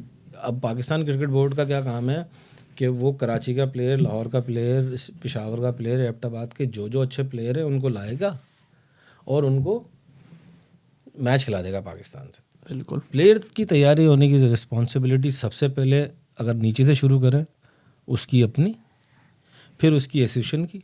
सही है। यानी आप देखें ना, यहाँ पहले वो क्लब में खेलता है लड़का, इंग्लैंड में आप क्या सिनेरियो है, पहले वो क्लब में खेलता है, बिल्कुल क्लब से खेलने के बाद वो प्रीमियर क्लब में जाता है, फिर वो काउंटी में जाता है, बिल्कुल काउंटी में परफॉर्म करता है तो इंग्लैंड से खेलता है। तो इंग्लैंड से जब वो खेल रहा होता है तो कमेंटेटर क्या बोलते हैं, this guys is player of Somerset, बिल्कुल this guys player from Sussex. बिल्कुल। वो ये नहीं बोलता कि ये पाकिस्तान क्रिकेट बोर्ड का प्लेयर है, यानी इंग्लैंड क्रिकेट बोर्ड का प्लेयर है। ये भी है। अब आप लॉजिक समझ रहे हैं आप? बिल्कुल। पहले तो प्लेयर की जिम्मेदारी है अपने आप को तैयार करना, फिर उस एसोसिएशन की जिम्मेदारी है उसको तैयार करना। जो क्रिकेट बोर्ड की जिम्मेदारी होती है वो क्रिकेट बोर्ड के सारे अच्छे प्लेयर लाके, हाँ उनका एक हाई परफॉर्मेंस सेंटर जनरेट होता है, तो वहाँ आके उनको वो क्रिकेट नहीं सिखा रहे होते, सही। वो वहाँ इसको सिखा रहे होते कि टास्क को कैसे अचीव करना है। सही। हम ये और इंग्लैंड खेलने जा रहे हैं, हम ऑस्ट्रेलिया खेलने जा रहे हैं, इस टास्क एक बड़ा टास्क है, उसमें स्ट्रेटेजिक प्लानिंग की जाती है हाई परफॉर्मेंस सेंटर्स के अंदर, जो बोर्ड्स के अपने होते हैं। बाकी जितना भी काम होता है प्लेयर डेवलपमेंट का काम सबसे पहले प्लेयर का होता है, सही है। उसके बाद उसकी एसोसिएशन का होता है। सही। किसी भी इंडियन क्रिकेट बोर्ड की जिम्मेदारी नहीं है कि वो अभिषेक शर्मा को सिखाए। बिल्कुल इंडिया क्रिकेट बोर्ड की जिम्मेदारी है वो अभिषेक शर्मा को बताए कि हमारा कल्चर क्या है और इसमें परफॉर्म किस तरह से करना है। वो प्लेयर पीछे से बन के आ रहे होते हैं। सही बात मेरी समझ रहे हैं? बिल्कुल बिल्कुल। अब हमारे शायद हमें समझ में नहीं आ रहा, या शायद हमारा मसला है, या हमारा वो जो कंसिस्टेंसी है लोगों के दरमियान या कल्चर के दरमियान कि हमारा तसलसल नहीं होता, तो इस वजह से ये चीज़ें। लेकिन सबसे पहले प्लेयर की अपनी जिम्मेदारी है भाई। अब वो पाकिस्तान टीम में आके हम बता रहे हैं तेरे को पुल मारनी नहीं आती, तो भाई वो पीछे से तुमने, ये तो तेरी अपनी जिम्मेदारी थी ना। यहाँ तो स्ट्रेटेजिक प्लानिंग थी कि यार पैट कमिंग ने तुम्हें बाउंसर मारना है, तुम्हें उसको अचीव करना है, उसको चौका मारना है या सिचुएशनली उसको डक। बिल्कुल, यानी ये चीज़ बिल्कुल ना। बिल्कुल। हम इस बात को शायद हमारा कल्चर समझ नहीं पा रहा कि पाकिस्तान क्रिकेट बोर्ड की जिम्मेदारी नहीं है प्लेयर बनाना, उसकी जिम्मेदारी है अच्छे प्लेयर्स को लेना और स्ट्रेटेजिकली। हाँ, यहाँ हम कुछ लैकिंग कह सकते हैं कि हमारे पास कोई अच्छे हाई परफॉर्मेंस सेंटर या अच्छी स्ट्रेटेजिक प्लानिंग नहीं है। वही ना, लॉन्ग 6 महीने का कोई प्लान नहीं है हमारे पास। बिल्कुल। हम इवेंट का प्लान करते हैं, अभी क्या हो रहा क्या हो रहा क्या हो रहा, अगर भाई PSL आ रही है, अभी क्या हो रहा है भाई, न्यूजीलैंड टूर आ रहा है, अभी क्या हो रहा है। यानी हम इवेंट प्लान कर रहे हैं, हम प्रोसेस प्लान नहीं कर रहे कि एक साल के उसके दरमियान इवेंट आ रहे हैं। हमारा एक प्रोसेस, जैसे मैंने आपको बोला, एक साल का प्रोसेस डिज़ाइन करो। अभी हमारा 2026 में वर्ल्ड कप है। बिल्कुल, इंडिया में वर्ल्ड तो कप है। आज आप स्टैंडर्ड सेट कर लो कि हमने इस तरह से क्रिकेट खेलनी है। सही। ये चीज़ें हमारे पास, ये आप मैसेज नीचे तक पहुँचा दो। सही। जो हर बंदा टीवी पे बैठ के बता रहा है ना, तो इस पेपर को आप आम कर दो कि भाई हमारे ओपनर ऐसे होने चाहिए, उनका स्ट्राइक रेट 135 होना चाहिए, मिडिल ऑर्डर का 130 होना चाहिए, लोअर ऑर्डर का 150 होना चाहिए, उनको ये शॉट मारना चाहिए, ऐसे से उनकी फील्डिंग होनी चाहिए, ऐसे से उनकी फिटनेस होनी चाहिए। ये चीज़ें आप बेंचमार्क बनाओ पहले से और ये लोगों को दे दो। सही। और उसके दरमियान क्या होंगे, टूर्स आएंगे। न्यूजीलैंड टूर आ गया, सही। उसी को फॉलो करो। सही। अगला टूर आ गया, उसको फॉलो करो। यानी आप चलते जाओ चलते जाओ चलते जाओ, तो आप देखेंगे ये सारा हम हार जाएंगे। सही है। लेकिन जो मेन इवेंट जिसके लिए हमने प्रिपरेशन की होगी ना, उसमें रिजल्ट डेफिनेटली अच्छे आएंगे। जैसे वो इंडिया में ऑस्ट्रेलिया जीती, बिल्कुल। बिल्कुल हर जगह हारती भी आ रही थी, लेकिन वो अपने प्रोसेस में थे। यानी आज मैच हो रहा था ना, जी। 90 कल रात को मैच हो रहा जी। बिल्कुल। हमने 90 कुछ रन बनाए। बिल्कुल 95 ऑल आउट। मैं अपने बॉयज़ के साथ बैठ के ना मैच देख रहा था। सही। मैंने उनको बोला, देखो जो मैं आपको स्टैंडर्ड की बात कर रहा हूँ ना, जी। इन्होंने 50+ करने ही करने पावर प्ले के अंदर। ओके।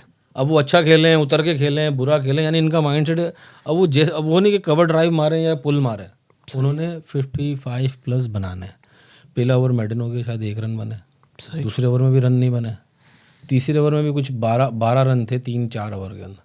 अब रह गए थे 3 ओवर, लेकिन वो 50+ उन्होंने पावर प्ले करके दिया। इसको बोलते हैं प्रोसेस। बिल्कुल ज़बरदस्त, और दैट्स सुपर इंटरेस्टिंग। और अगर उसी के ऊपर हम बात करें कि हम लोग, शायद सही बात है या गलत बात है, हम कभी कभार कुछ चंद प्लेयर्स के ऊपर ज़्यादा फोकस रख लेते हैं, जी ये हमारा स्टार है, ये हमें मैच जिताएगा। लेकिन बाबर आजम एक बहुत बड़े खिलाड़ी हैं पाकिस्तान के, दुनिया के भी। कोई शक ही नहीं है इसमें। और उसमें, और वही जिस तरह से आप ये चीज़ एक्नॉलेज कर रहे हैं, लेकिन कुछ लोग होते हैं मस्खर करना, अगर नहीं है ही नहीं प्लेयर। लेकिन अगर हम उनके नंबर्स भी निकाल कर देखें 2019 से 22-23 तक जिस तरह से उन्होंने परफॉर्म किया, लेकिन 2022 से 25 तक उनका वो लेवल नहीं नज़र आ रहा। तो सर हम लोग देखते हैं कि यार बाहर का खिलाड़ी है, वो जाता है, ये मेरी बेस लेवल है, रोहित शर्मा, कोहली, अब मैंने यहाँ से इवॉल्व करना है। लेकिन एवोल्यूशन की तो बारी अभी आई नहीं ना बाबर आजम की। तो जो बेसिक स्किल्स थी उस पर भी वो डिग्रेड कर रहे हैं, रोटेशन ऑफ स्ट्राइक, डिफेंस, वो भी चीज़ खत्म हो रही है। तो क्यों हो रहा है सर ऐसा? बाबर आजम क्या मसाइल है बाबर आजम की? बाबर आजम इवॉल्व क्यों नहीं कर रहा है जी। की वजह सिर्फ ये है कि उसे पता है यार, अगर मैंने 20, 25, 30 रन, 50 रन नहीं बनाना, ये मुझे टीम से निकाल देंगे। बिल्कुल,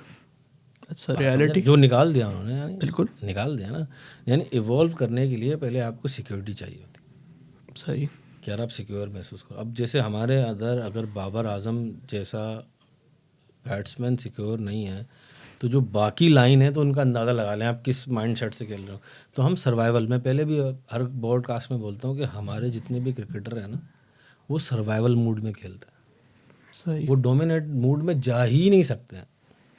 ये भी है। वो वंस अ ब्लू मून एक प्लेयर कुछ कर जाए तो कर जाए, कोई लॉ ऑफ एवरेज को अप्लाई हो जाए, कोई उसका दिन आ जाए, कोई उसकी अम्मी की दुआ लग जाए उस दिन, समझ रहे इस तरह। लेकिन एज अ टीम हम इवॉल्व नहीं हो सकते, उसके लिए आपको सिक्योरिटी चाहिए होती है। और वही में कि एक टीम, एक लाइन हो, वो एक अगर मेरे से कोई पूछता ना, यार अब बताओ आप पाकिस्तान टीम के लिए क्या करोगे, मैंने बोला यार मैं 15 मुझे 30 प्लेयर चाहिए। सही। अगर मुझे पाकिस्तान टीम की टीम बनानी है ना, तो मुझे 30 प्लेयर चाहिए। मैं 30 प्लेयर को बराबर की अपॉर्चुनिटी दूंगा। मैं जिस तरह से फ़खर जमान को या साइम अयूब को या बाबर आजम को हीरो नहीं बनाऊंगा।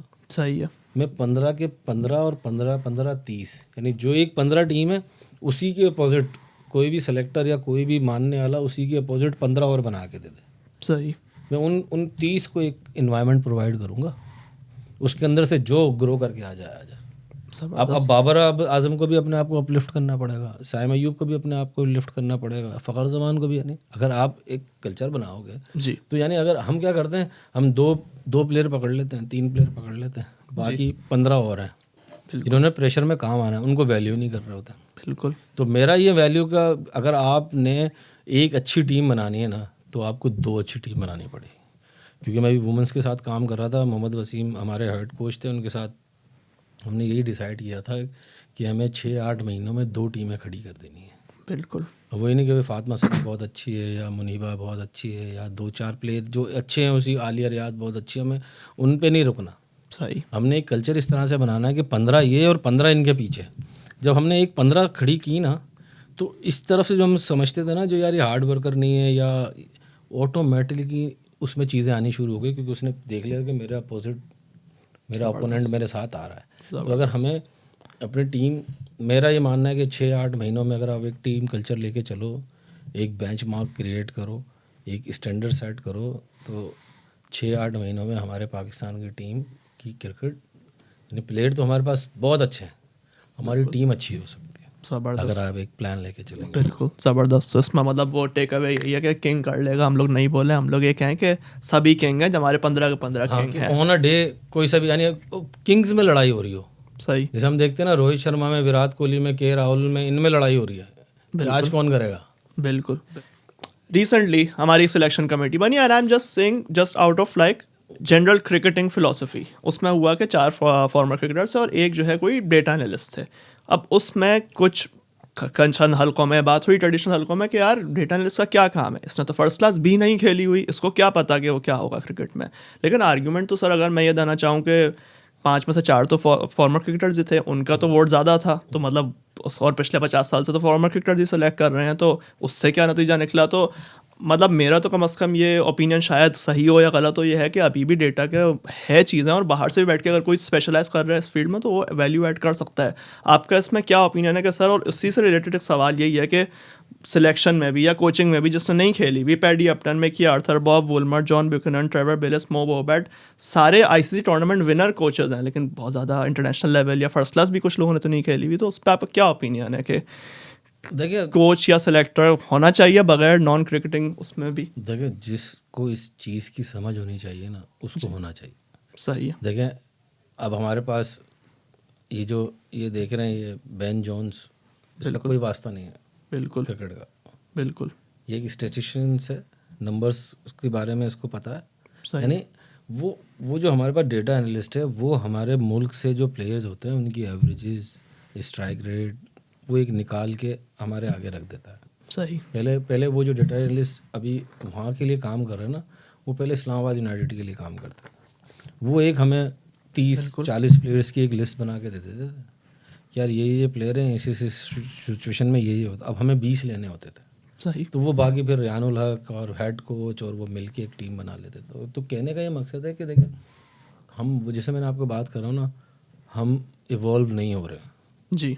हमारे चंद टीवी चैनल हैं, टीवी चैनल पे जाने का क्राइटेरिया ये है कि आपने कितने मैच पाकिस्तान से खेले हुए हैं। बिल्कुल सही है। अब जो पाकिस्तान से खेले हुए हैं जितने मैच, वही टीवी पे जाके बात करते हैं, तो वो आप देखें जो भी टीवी पे बात कर रहा है, वो उसका ना आपको ऐसा लगता है कि कोई ना कोई एंगल है। बिल्कुल।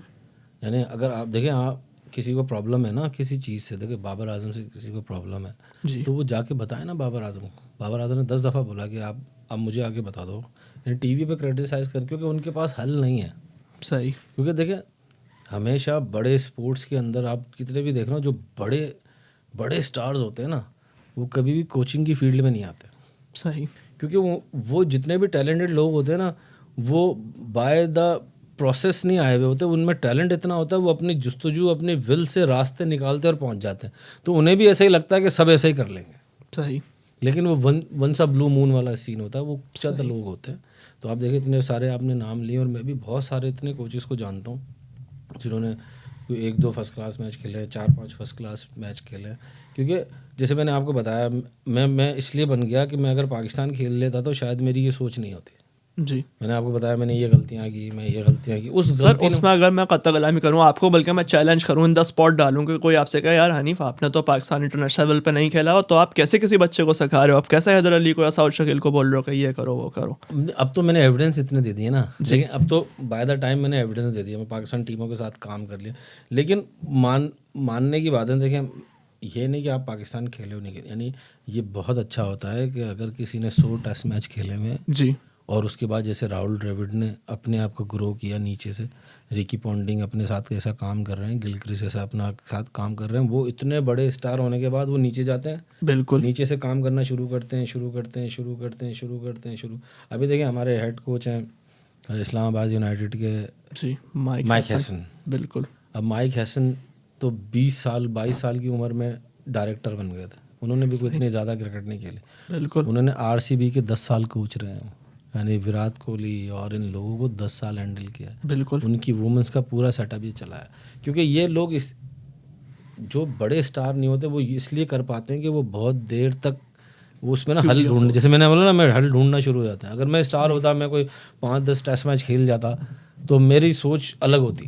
बिल्कुल तो शायद वो ये मेरे लिए ब्लेसिंग हो गई कि उस टाइम में क्रिकेट नहीं खेला और अब जाके मेरा क्रिकेट से बड़ा कैरियर हो गया, यानी 15-14 साल हो गए मुझे कोचिंग करते हुए, और मैं हाईएस्ट लेवल पे कोचिंग कर चुका हूँ पाकिस्तान की जो भी बनती है। तो कहने का वो हो सकता है कि मैं 2-4 टेस्ट मैच खेलने के बाद वो मेरा माइंडसेट नहीं होता या कुछ ऐसी चीज़ें नहीं होती। तो ज़रूरी नहीं है। और अगर ऐसे जिन्होंने 100 टेस्ट मैच खेले हैं, 200 टेस्ट मैच खेले हैं, 100 वनडे खेले हैं, टेस्ट मैच खेले हैं, अगर वो प्रोसेस से सीखते हुए आते हैं, और देखें सीखने का तरीका एजुकेशन नहीं है। सही जैसे मैं आपको बता रहा हूँ, सर्टिफिकेशन सीखने का तरीका नहीं है। सीखने का तरीका कोच सिर्फ आपको प्लेयर बनाता है। सही जितने प्लेयर्स के साथ आप काम करते जाते हो हर प्लेयर दूसरे से अलग होता है, हर बंदे का ड्राइव मारने का तरीका अलग होता है, कट। तो वो चीज़ जो ना आपको कोच बनाती है। सर्टिफिकेशन वही, जैसे मैंने आपको पहले हमारी स्टार्ट में कहा था, ये आपके पास की होती है डोर अनलॉक करने की, कि यार आप लेवल 2 कोच हो गए हो, बस। इसके बाद जितने भी आपने फील्ड में काम करना है ना, वो एक्सपीरियंसेस हैं, वो आपकी इंटरपर्सनल स्किल्स है, वो आपकी एनर्जी है जो आप लगा रहे हो। अब देखें ना, मैं अगर एक दिन के अंदर 10 प्लेयर्स के साथ काम कर रहा हूँ, हर प्लेयर 2 घंटे लेता है, बिल्कुल तो 20 घंटे बन जाते हैं। यानी एक पार्ट के अंदर मैं 1 घंटा एक प्लेयर को दे रहा हूँ तो 10 घंटे बनते हैं। तो प्लेयर ने तो 1 घंटा मेहनत की, चला गया, बिल्कुल मैं वहीं खड़ा हूँ अगले के लिए। जिस तरह मैं ये अक्सर ये बात करता हूँ कि मैं उस तरह से हूँ डीजे की तरह, सही कि भाई आपका जो भी मूड हो, सही आपने एंटरटेन करना है क्राउड को। सही यानी अब मैं अच्छा हो रहा है, बीमार हो रहा हूँ, मैं नज़ला हो रहा है, मुझे ज़ुकाम हो रहा है, तो आपके पास जो भी प्लेयर आ रहे हैं उसे एंटरटेन करना है उसी लिहाज से। क्योंकि एक दिन कैरियोकी नाइट हो रही है, एक दिन रिवर्ब नाइट हो रही है, एक दिन क्लब चल रहा है, एक दिन हाउस चल रहा है। कहने का मकसद है कि आपका काम है बिल्कुल कि आप, यानी मेरे लिए ज़्यादा टफ है, प्लेयर के लिए आसान है ना, यानी कोच को ज़्यादा मेहनत करनी पड़ती है। तो मैं सारे जो नए कोचेज़, और ऐसा नहीं कि हमारे मुल्क में नए काफ़ी सारे कोचेज़ आ रहे हैं जो बहुत अच्छा काम कर रहे हैं और बहुत अच्छा सीखना चाहते हैं, सही यानी चीज़ सीखना चाहते हैं। तो मैं उनको यही बोलता हूँ कि आप ना सिर्फ प्लेयर्स के साथ ज़्यादा से ज़्यादा काम करो। सही जितना प्लेयर्स के साथ आप ज़्यादा काम करोगे, जितनी आप एनर्जी लगाओगे आप, क्योंकि वो जितने भी नए कोचेज़ आ रहे हैं ना, उन्होंने क्रिकेट खेली, तो मैं उनको बोलता हूँ कि जिस तरह आपने प्लेयर बनने के लिए मेहनत की थी ना, लेकिन एक प्लेयर बन के किसी जगह पे पहुंचते ना 10 साल लगते हैं, बिल्कुल तो एक कोच को भी 10 साल लगते हैं। सही अब वो मेरे 10 साल का टाइम फ्रेम पूरा हो गया, तो मैंने भी कैलकुलेशन की थी कि जब मेरे 10 साल पूरे हुए तो वो ही रेहान भाई ने प्रेजेंट करना शुरू किया। यानी एक टाइम चाहिए होता है आपको किसी भी चीज़ के लिए ना, एक टाइम लगता है, रश नहीं कर सकते आप चीज़ों को। आप बाय प्रोसेस जाते हो। और उसमें जैसे आपने ये चीज़ कहा कि प्लेयर्स के साथ आपने काम किया हुआ है, एक उभरता हुआ सितारा पाकिस्तान क्रिकेट टीम के सैम अयूब के नाम से मतलब हम देखे गए पिछले चंद सालों में, उन्होंने यूथ क्रिकेट में ही बड़ा परफॉर्म किया, पाकिस्तान भी फिर वो खेले। लेकिन परफॉर्मेंसेस से एक चीज़ होती है कि जो क्रिकेट समझने वाले हैं, देखने वाले हैं, वो एक समझ लेते हैं कि यार ये चीज़ थोड़ी सी बड़ी अच्छी लग रही है, सैम अयूब जो परफॉर्मेंसेस कर रहा है वो सेपरेट हो रही है टीम से या इंटरनेशनल लेवल पे compete कर रही है वो परफॉर्मेंस इतनी यंग एज में, इतनी मेंटल मेच्योरिटी के साथ, फिजिकल मेच्योरिटी के साथ। क्या चीज़ें हैं आपको जो लगता है जो सैम को सेपरेट करती हैं in terms of achieving so much success so far, Saim की जो because you have worked with him as well quite a lot. Saim की जो अप्रोच है ना वो बहुत अलग है। यानी साइम से मैं मिला था अंडर-19 के अंदर ना, सही तो वो अंडर-19 से सोचता था कि मुझे ना एलीट लेवल पे खेलना, ज़बरदस्त, वाओ, बस। अब वो कैसे खेलना है उसे नहीं पता, ठीक है, लेकिन उसकी अप्रोच ये थी कि यार मुझे एलीट लेवल पे जाना है। तो जब मैंने आपको बोला, जब आप ये चीज़ें सोचना शुरू करते हो ना, हालात खुद ब खुद बनते चले जाते हैं। वो अप्रोच चाहिए होती। और उसी टीम के अंदर साइम, जिस टीम में मैं अंडर-19 में था, उसी टीम में मेरे पास 15 प्लेयर और थे, और 15 में से 10 और थे साउथ साइम को मिलाकर कि उतने ही टैलेंटेड थे, सही, अच्छा, लेकिन अप्रोच उनकी, यार मैं सिंध की टीम में नाम आ जाएगा नहीं आ जाएगा, PSL में नाम आना नहीं जाएगा। अब उसका ये नहीं था कि मेरा पाकिस्तान टीम में नाम आए, या वो पाकिस्तान के लिए नहीं खेल रहा था, वो खेल रहा था एलीट लेवल पे जाने। वाओ, तो जब आप इतना ऊंचा सोचते हो, जब आप चांद पे जाने का सोचते हो तो सितारों तक तो पहुंच ही जाते हो ना। तो उसकी वो अप्रोच थी। फिर उसने अपने आप को ट्रेन भी ऐसा किया। मैं उसके वर्क एथिक बता दूं ना, जो मैंने सुने हैं या जो मैंने देखे हैं, कि वो 4:30 बजे सुबह उठ रहा है। आपने कराची देखा है आपने? कराची बिल्कुल, मैं तो रहा ही हूँ कराची में। मंगू पीर के बारे में आपको पता है? बिल्कुल, हाँ बिल्कुल, यानी तो वो हट के ही है इलाका पूरा। बिल्कुल हटके, यानी जी। वहाँ 4:30 बजे उठना, वाओ, और 4:30 बजे उठ के 5:30 बजे वहाँ ट्रेनिंग पे पहुँचना 1 घंटे में, अच्छा, उस जबरदस्त, अंधेरे में, उस इन्वायरमेंट में। तो यानी वो जो इसकी डेडिकेशन थी, वो जो इसकी विल थी ना, वो उसको यहाँ तक लेके आई है। और अभी उसका सफ़र स्टार्ट के पास है।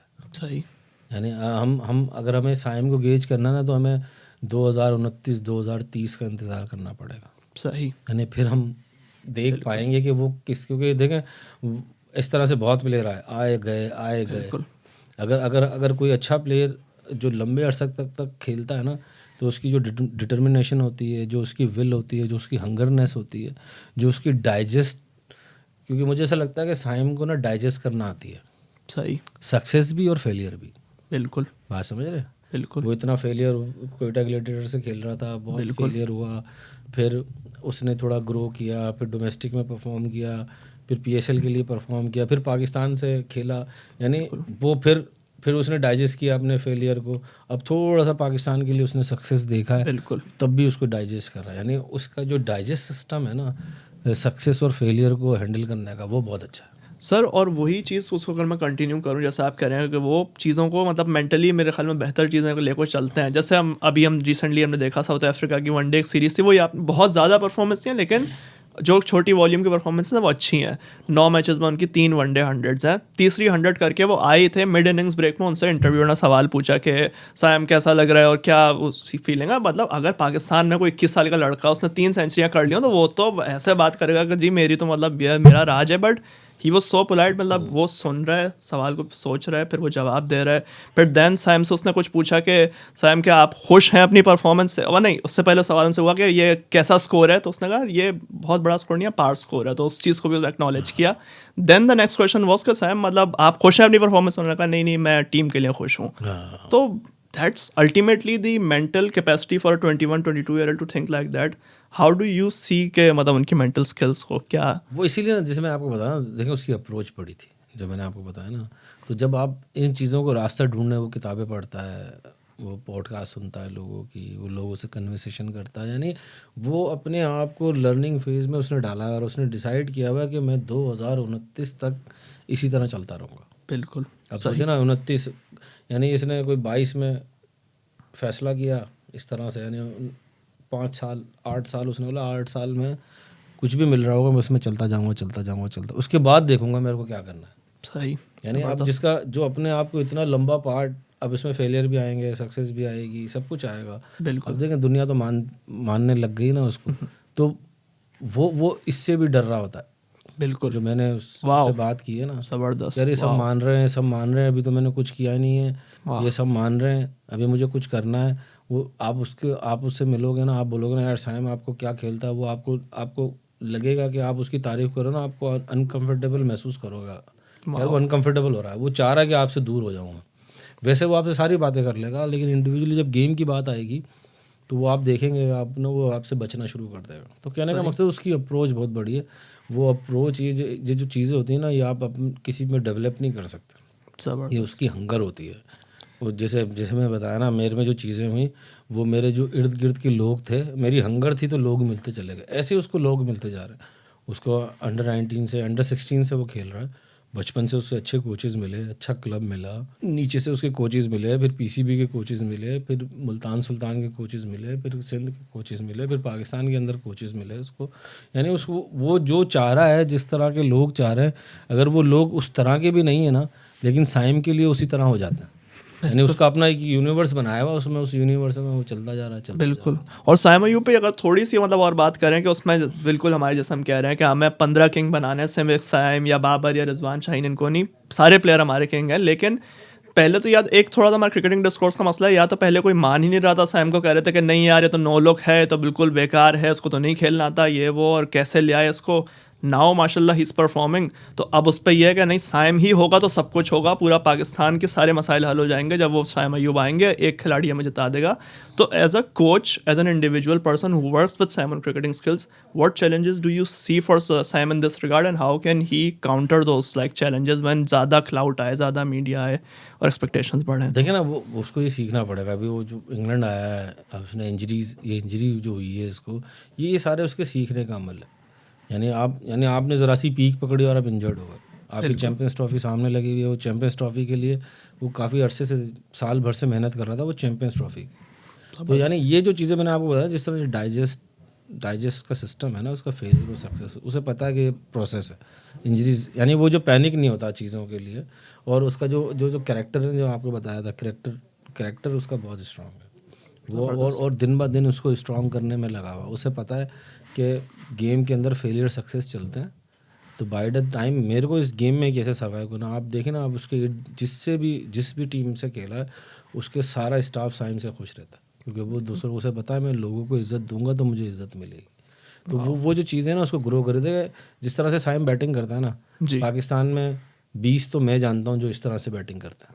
Okay, wow. सिर्फ बैटिंग की बात हो रही है, बिल्कुल फिजिकल स्किल्स की बात हो रही है। हाँ, यानी जो उसको खेलना आता है। मैं 20 ऐसे लोगों को तो मैं पर्सनली जानता हूँ, क्योंकि मेरा तो विजन भी बहुत छोटा है, क्योंकि पूरे पाकिस्तान नहीं देख पाता। आपका एक्सपीरियंस है उस चीज़ में, यानी पूरा नहीं देख पाता, तो 20 है। यानी ऐसा मानता हूँ कि साइम जैसे बैट्समैन पाकिस्तान के अंदर 20 होंगे, 100 होंगे। यानी करा 20 मैंने देखे, 100 होंगे। सही। लेकिन जो अप्रोच है, जो डेडिकेशन है, या तो उनको पता नहीं है, बिल्कुल, या वो कोशिश नहीं करते पता करने की, बाकी प्लेयर। लेकिन साइम ने आइडेंटिफाई कर लिया अपने आप को। आप देखें ना, उससे मिलते हुआ अपने स्कूल के, उसके कोई कयूम भाई हैं PIA में होते हैं, वो उनकी भी तारीफ़ कर रहा होता है। तो यानी ये मैंने बहुत कम लोगों को देखा। पता है नॉर्मली क्या होता है, जैसे फ़र्ज़ करें आप मेरे साथ काम कर रहे हैं ना जी, आप बोलोगे यार हनीफ भाई सबसे अच्छा। उस टाइम में कौन, कि वो एक तो ये होता है कि मैं आपके साथ टाइम कर रहा होता हूँ, और दूसरा उसको वो याद नहीं रहता, लेकिन उसको स्कूल की जर्नी के, स्कूल के दोस्त। तो यानी करेक्टर बिल्डिंग के लिए आपको ज़रूरी है, अच्छा प्लेयर बनने के लिए आपको अच्छी बैटिंग करनी ज़रूरी नहीं है, वो तो लाजिम है। बिल्कुल, लेकिन आपको ग्रो करने के लिए सारी चीज़ें करने की बहुत ज़रूरत पड़ती है इस चीज़ की। बिल्कुल बड़ी खूबसूरत बात है, और कैरेक्टर में आपके डेप्थ होनी चाहिए इतनी, तो जैसा आपने कहा। और उसमें अगर थोड़े से चंद और इंडिविजुअल प्लेयर्स की अगर मैं आपसे बात करूँ, फॉर इंस्टेंस शान मसूद इस वक्त पाकिस्तान के मतलब टेस्ट कैप्टन भी हैं। Shan Masood is an interesting case study for me. He is someone, मैंने कभी मतलब कितने खिलाड़ी पाकिस्तान से खेले, लेकिन किसी को अपना गेम इतना इंप्रूव करते हुए नहीं देखा जो शान मसूद 2013 में खेला था, और जो शान मसूद 2018 में साउथ अफ्रीका में वापस आया था। That was two different players, and I know I am quite bias for Shan Masood. मुझे देखना है, मुझे बड़ा मजा आता है, मुझे होता है यार वो और करे। अनफॉर्चुनेटली वो इतना उसने किया नहीं जितना मुझे लगता है उसके अंदर करना चाहिए। बिल्कुल, उसके अंदर क्या आपको ऐसा व्यू करते हो शान ना, देखें 13 से UBL का कप्तान हो गए थे शान मसूद। बिल्कुल, 13 से 18 तक जो आप बात कर रहे हैं जी, उसके दरमियान ना एक ए लिस्ट के अंदर उसने टॉप किया था। बिल्कुल, दुनिया बहुत रन किए थे उसमें उन्होंने दुनिया के अंदर। तो वो हमने प्लान किया था, यानी जो मेरी कोचिंग जर्नी शुरू हुई ना, वो रोमान रईस और शान मसूद के साथ। यानी जो इंटरनेशनल प्लेयर, जब तक रोमान इंटरनेशनल प्लेयर नहीं बना था, लेकिन शान इंटरनेशनल प्लेयर था, हमारे UBL का कप्तान था वो। तो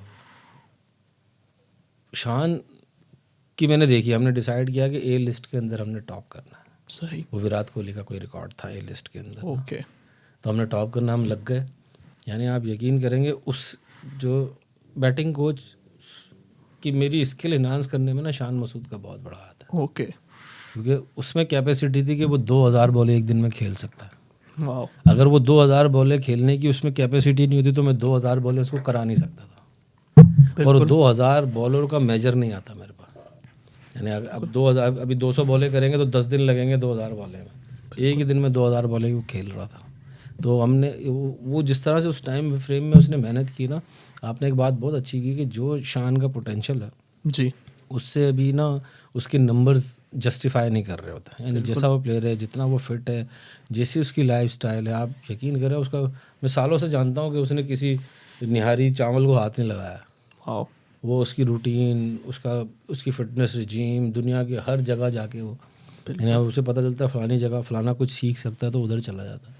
तो जस्टिफाई, देखें कुछ चीज़ें ऐसी होती है ना जो आपके हाथ में नहीं होती, और कुछ चीज़ें ऐसी होती है, हमारे मुल्क में ना डिस्ट्रक्शन बहुत है। वो इंग्लैंड आता है तो यहाँ का कप्तान बन जाता है यॉर्कशायर का और बड़ा परफॉर्म करता है। वो पाकिस्तान जाता है तो देखो कहीं कहीं ना आपको इन्वायरमेंट चाहिए होता है, आप अपने मूड का। तो मुझे ऐसा लगता है कि शायद शान को वो इन्वायरमेंट नहीं मिल पाता पाकिस्तानी टीम में, या वो उस तरह का इन्जॉय नहीं कर पाता जो इंग्लैंड में आके वो कर पाता है। बिल्कुल बिल्कुल, एक क्योंकि फ्रीडम आप प्रोडक्ट होते हैं ना अपने इन्वायरमेंट के, आप जैसा इन्वायरमेंट होता है वैसे आप होते हैं। बिल्कुल। और वो मतलब शान की मतलब भी जैसा आपने एक प्रेजेंस नज़र आती है, एक मेंटल प्रेजेंस जब वो बात कर रहे होते हैं इंटरव्यूज में, और फिजिकल प्रेजेंस फिटनेस की, he is a beast. Just on that topic sir, follow up question के, फिटनेस हमारे लिए इनहेरेंटली हमारे लिए मुश्किल थोड़ा मैं कहूँगा है, हम लोगों की डाइट्स, हम लोगों का कल्चर इस तरह का है, या मतलब ये तो मेरी अजम्पशन है, मुश्किल है, लेकिन आप इस पर मुझे बताएंगे कि सर कि मतलब क्या है कि शान मसूद भी तो फिट है, जो कि इंटरनेशनल लेवल पे कंपेयर होता है, नज़र आती है, उसकी फिजिक दिखती है जो 2018 से हमें शान मसूद दिख रहा है। How what do you think like local players can do to improve their fitness and meet international देखिए, मेरा फिर benchmarks? मान रहा हूँ कि मैं ये जो हम सब लोग बोल रहे थे ना, टेक्निक और फिजिकल, ये हमारे मुल्क का मसला नहीं है। नहीं है, ओके देखिए ना, एक लड़का भी पूरा, इतने दुनिया में कोई सीज़न बताओ जी, जो 12 महीने का सीज़न होता हो, और हमारे सारे लड़के खेल रहे हैं। अभी नेशनल T20 चल रहा है, तीसरा T20 टूर्नामेंट हो रहा है, अभी PSL चौथा यानी होगा। यानी पूरे सीजन, यानी हमारे लड़के तो ज़्यादा फिट है ना कि देखिए प्रॉब्लम कहाँ आ रही है, उनकी लाइफ स्टाइल में और उनकी मेंटल टफनेस में। सही है, मेंटल टफनेस राइट वे में नहीं है, सही है, यानी पॉजिटिव टफनेस नहीं आ रही उनके अंदर। यानी मैं उसको बोलता हूँ कि उनमें माइंडफुलनेस नहीं आ रही। जी, मेंटल टफनेस का और उसको हटाए ना तो माइंडफुलनेस नहीं आ रही। वो माइंडफुलनेस इसलिए नहीं आ रही, उनको सोचने का टाइम ही नहीं अपने लिए। बिल्कुल, अब आप देखें ना, 12 महीने का सीज़न कहाँ होता है दुनिया। अब सीज़न ख़त्म होगा अगले दिन, अब वो कहाँ अपनी गलतियों को निखारेंगे, या वो कहाँ एनालाइज करेंगे कि मेरी स्ट्रेंथ ही है। बिल्कुल, अब इतनी क्रिकेट खेलने से इंजर्ड भी हो जाएंगे। और हमारे वो जो मैं आपको बता रहा हूँ ना, टेक्निकल मसला है ना फिजिकल मसला है, हमारा मसला है प्रोसेस का। सही, जैसे एक दिन से दूसरे दिन, आपको अगर एप्स बनाने हैं तो आपको 6 महीने लगते हैं ना। बिल्कुल, जब आप 6 महीने एप्स के बारे में सोचते तो आपकी बॉडी बनती है। तो ऐसी स्किल्स होती हैं, बिल्कुल, जब आप उसके बारे में सोचते हो। अब ये लोग हर जगह रन बना रहे हैं, वहाँ जाके रन क्यों नहीं बना रहे? क्योंकि उसके लिए मेंटली प्रिपेयर नहीं है, फोकस्ड नहीं है। हम कैसे चल रहे हैं, ऑन द डे चल रहे हैं। अब आधे लड़के ना इस नेशनल T20 की प्रैक्टिस की है उन्होंने, जी, और आधे जो लड़के जिसका नेशनल T20 में नाम नहीं आया वो घर बैठे होंगे। बिल्कुल, बात समझ रहे हैं? यानी इन्होंने प्रैक्टिस इतनी की कि नेशनल T20 खेल लें, बिल्कुल, और उन्होंने प्रैक्टिस इसलिए छोड़ दिया, यार मेरा तो नाम ही नहीं आया तो नेशनल T20 की आइडल है इस वक्त, बिल्कुल वो, तो अगर ये साल भर के लिए अपने आप को डिज़ाइन करें, साल भर मेहनत में लगे रहें। मैं तो बार बार बोलता हूँ कि आपको, मैं तो थोड़ा सा ग्रेस पॉइंट टाइम ले लेता हूँ कि मैं आपको बोलता हूँ कि साल भर जाओ। मेरा यकीन है कि आप में 40 दिन में ट्रांसफॉर्मेशन हो सकती है, अगर आप सही तरीके से स्ट्रक्चर ट्रेनिंग करें, डिटेलिंग के साथ और माइंड अप्लाई करके, तो आप 40 दिन में आप ट्रांसफॉर्म हो सकते हो, जो दुनिया में हमने होते देखे। ये भी है। और अगर इंडिविजुअल प्लेयर्स का फाइनल प्लेयर जिसके बारे में बात करना चाहूँगा वो है साउथ शकील। एक अच्छे मतलब बड़ी टेक्निकली करेक्ट प्लेयर है हमारे, तकरीबन 50 रन की उनकी टेस्ट मैचेस में एवरेज है। वनडे में भी अभी चैंपियंस ट्रॉफी में इंडिया अगेंस्ट वो टॉप रन स्कोरर थे।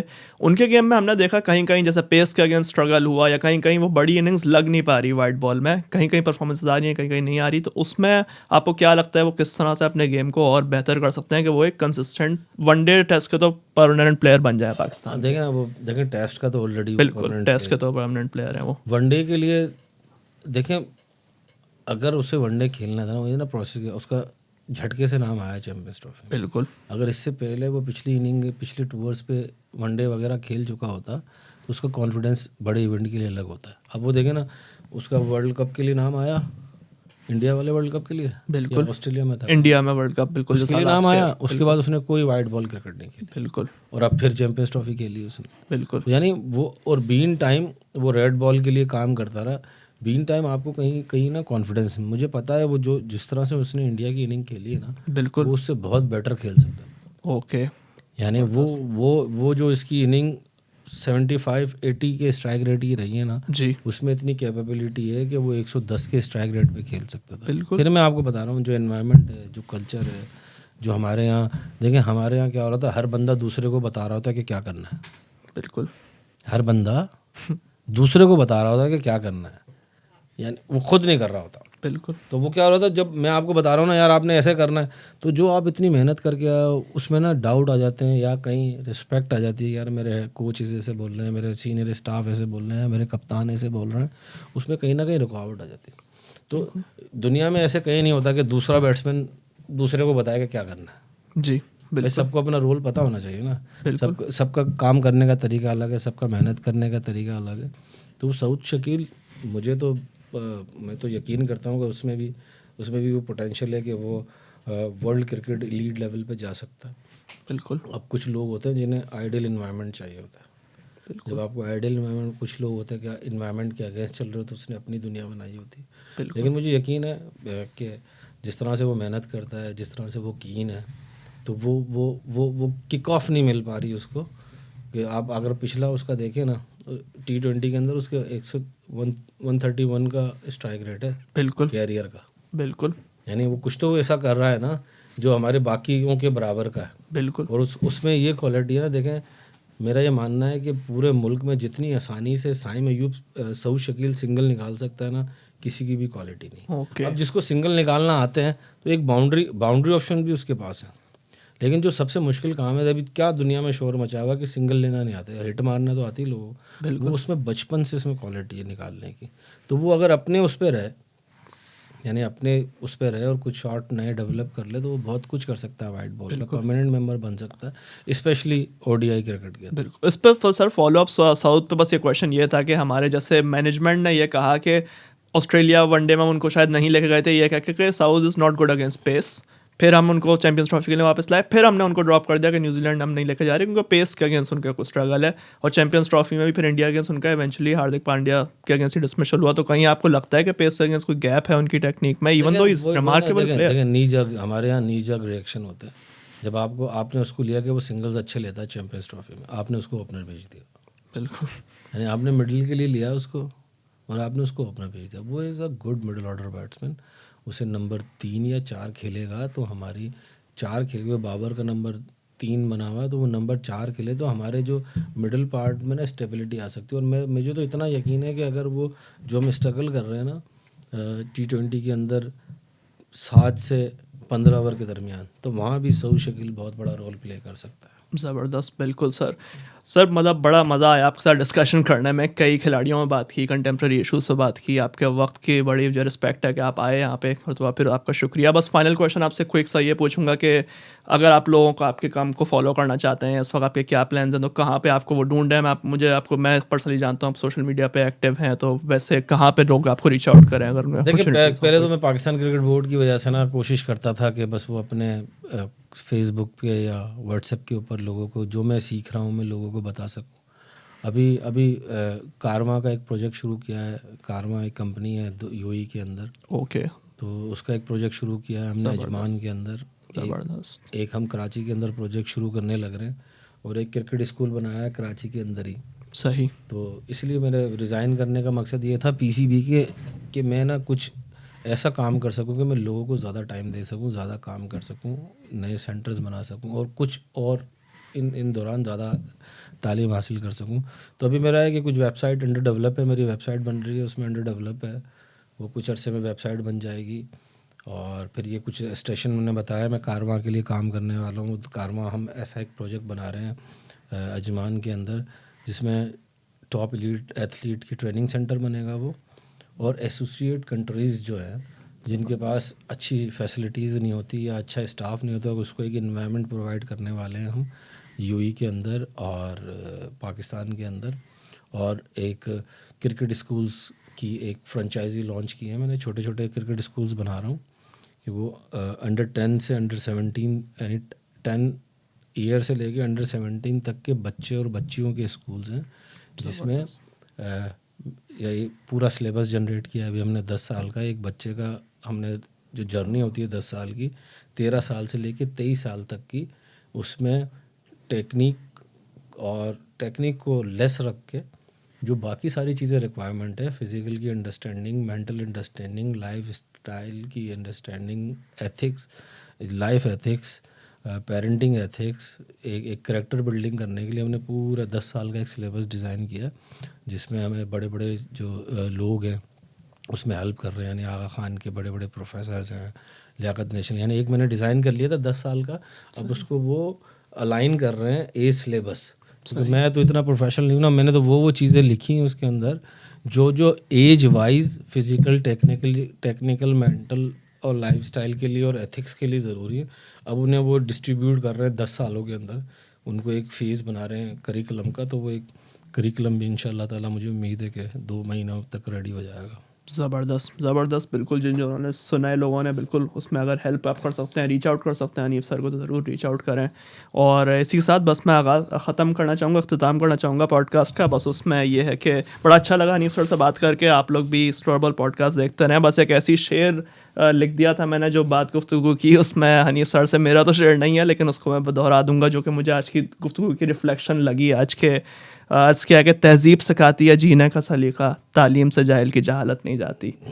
बस स्लोअरबल पॉडकास्ट देखते रहिए। बहुत बहुत शुक्रिया आपके वक्त का। Thank you sir.